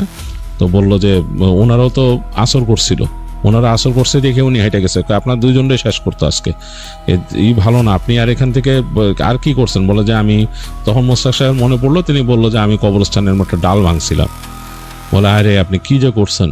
কইটা হইলো অনেক আগের আমলের ইংলিশ সাহেবের ওই জায়গাটা, অনেকে বলে যে ইংলিশ সাহেবের ওইখানে দেখে, মানে জায়গাটা ভালো না, সুবিধার না। আপনি খামাখা আমরা বলছি, আমি কি খামাখা আপনারা বলছি যে বাইরে যান না, বারান্দায় বসেন না বেশি, আপনি কোথাও যাইবেন আমার বললে তো আমি ঘুরাইতাম আপনার এখানে নিয়ে দিব দিক, এগুলো কেন করছেন? এখন এই যে রাত্রেবেলায় দেখছেন ওই যে আপনার এখানে যারা থাকতে দিবে না তাদের নিয়ে এরকম সমস্যা করে। আমি তো এখানে রাত্রেবেলা চিন্তা করতেছিলাম যে আপনি প্রথম দিন যেহেতু কিছু বলেন নাই, আপনি মনে হয় এখানে অ্যাডজাস্ট হয়েছেন, অসুবিধা নেই, কিন্তু আমি এখানে শব্দ পাইছি, আপনার এই দরজা জানলা বেড়াবেড়ির শব্দ পাইছি, এরপরে আমি উঠে আসছি। যাই হোক, ওই লোক কেয়ারটেকার তাদের সাথে বাকি ভোর পর্যন্ত থাকার পর মোস্তাক সাহেবের মজা ওই লোকটাকে রেখেই নিজে ফ্রেশ হয়ে আসার পর তার স্ত্রীকে দেখে, তার স্ত্রী একদম থুম মেরে আছে, কথা বলে না। তো যতক্ষণ ভোরবেলা হয় ঠিক আজানের দিকে তার স্ত্রীর অবস্থাটা স্বাভাবিক আচরণ করে, কিন্তু খুব আশ্চর্যজনকভাবে তার স্ত্রী বলে তার নাকি তেমন কিছুই মনে নাই রাতের ঘটনা। তো যাই হোক, পরদিন ওই দিন বিদায় নেওয়ার সময় কেয়ারটেকার তাকে বলে দেয় যে আপনি আপনার স্ত্রীকে ঢাকায় নিয়েই কোনো ভালো হুজুর দিয়ে ঝাড়াবেন, আপনার নিজেরও ঝাড়াবেন, কারণ এই জায়গাটা ভালো ছিল না, আপনার এখানে নিয়ম মাইনা থাকা উচিত ছিল, মানে যা বলছিলাম এগুলো শোনা উচিত ছিল। আর এই গেস্ট বাংলো, এখানে সবাই থাকতে পারে না, অনেকেরই সমস্যা হয়। হ্যাঁ, মানে সবাই নিয়ম মাইনা থাকতে হয়, রাত্রেবেলায় বাইরানো হাঁটা চলা ঠিক না। এটা তো আমাদের চা বাবুর বাংলো না, চা বাবুর বাংলো আরেক সাইডে অন্য জায়গায়, তো এইখানে এরকম হয়, তো নিয়ম মানতে হয়। আমি এর জন্যই বলছিলাম আপনারে, আপনি ঢাকায় যায় আপনি ম্যাডামরা একটু ঝাড়ায়েন, আপনি নিজেও ঝাড়েন, হুজুরে দিয়ে আপনার নিজেরও ঝাড়ায়েন। যাক, মোস্তাক সাহেব ওখান থেকে চলে আসে এবং রাস্তার মধ্যে তিনি বারবার তার স্ত্রীকে টেক কেয়ার করেন, বা ঢাকা আসার পথে যাতে সব ঠিক আছে কিনা তিনি মেক শিওর করেন। এবং ঢাকায় এসে তিনি যখন নিজের এলাকায় ঢোকেন তার কাছে মনে হয় যে তার অনেক সাহস বেড়ে গেছে, পুরো সময়টা তার কাছে অসহায় লাগতেছিল।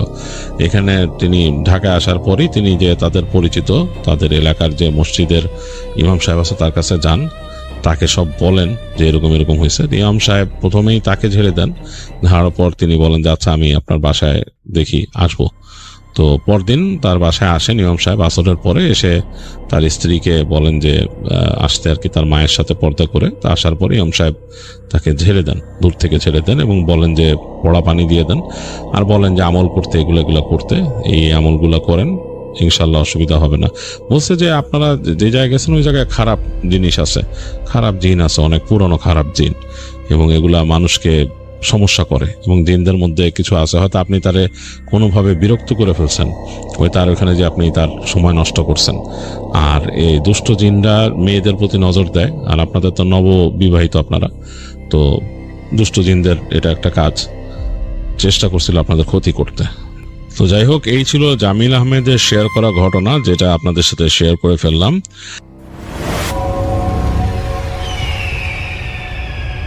হ্যালো লিসেনার্স, আশা করি ঘটনাগুলো আপনাদের ভালো লেগেছে। আমি চেষ্টা করেছি বাছাই করে ঘটনাগুলো আপনাদের মাঝে শেয়ার করার। আমি প্রতিদিনই ঘটনাগুলো বাছাই করে আপনাদের মাঝে একটি করে এপিসোড শেয়ার করার চেষ্টা করি। যদি আমার ঘটনাগুলো একটু ভালো লাগে তাহলে অবশ্যই এই চ্যানেলটি সাবস্ক্রাইব করবেন। আর আপনারা কোথা থেকে এই ঘটনাগুলো শুনতেছেন, যদি আপনাদের ঠিকানাগুলো জানান তাহলে আমি অনেক কৃতজ্ঞ হব। তাহলে আমি বুঝতে পারবো যে আপনারা কোথা থেকে কোথা থেকে শুনতেছেন। এছাড়াও আপনাদের মাঝে যদি কোনো ঘটনা থেকে থাকে তাহলে অবশ্যই আমাদের ইমেলে দেওয়া ঠিকানায় ঘটনাটা পাঠাবেন। তাহলে নেক্সট এপিসোডে আপনার সেই ঘটনাটা আমরা রাসেল ভাইয়ের মাধ্যমে অথবা আমরা নিজেরা পড়ে শোনাবো। তো ভালো থাকবেন, সুস্থ থাকবেন, এই প্রত্যাশায় আজকের মতো বিদায় নিচ্ছি। আল্লাহ হাফেজ।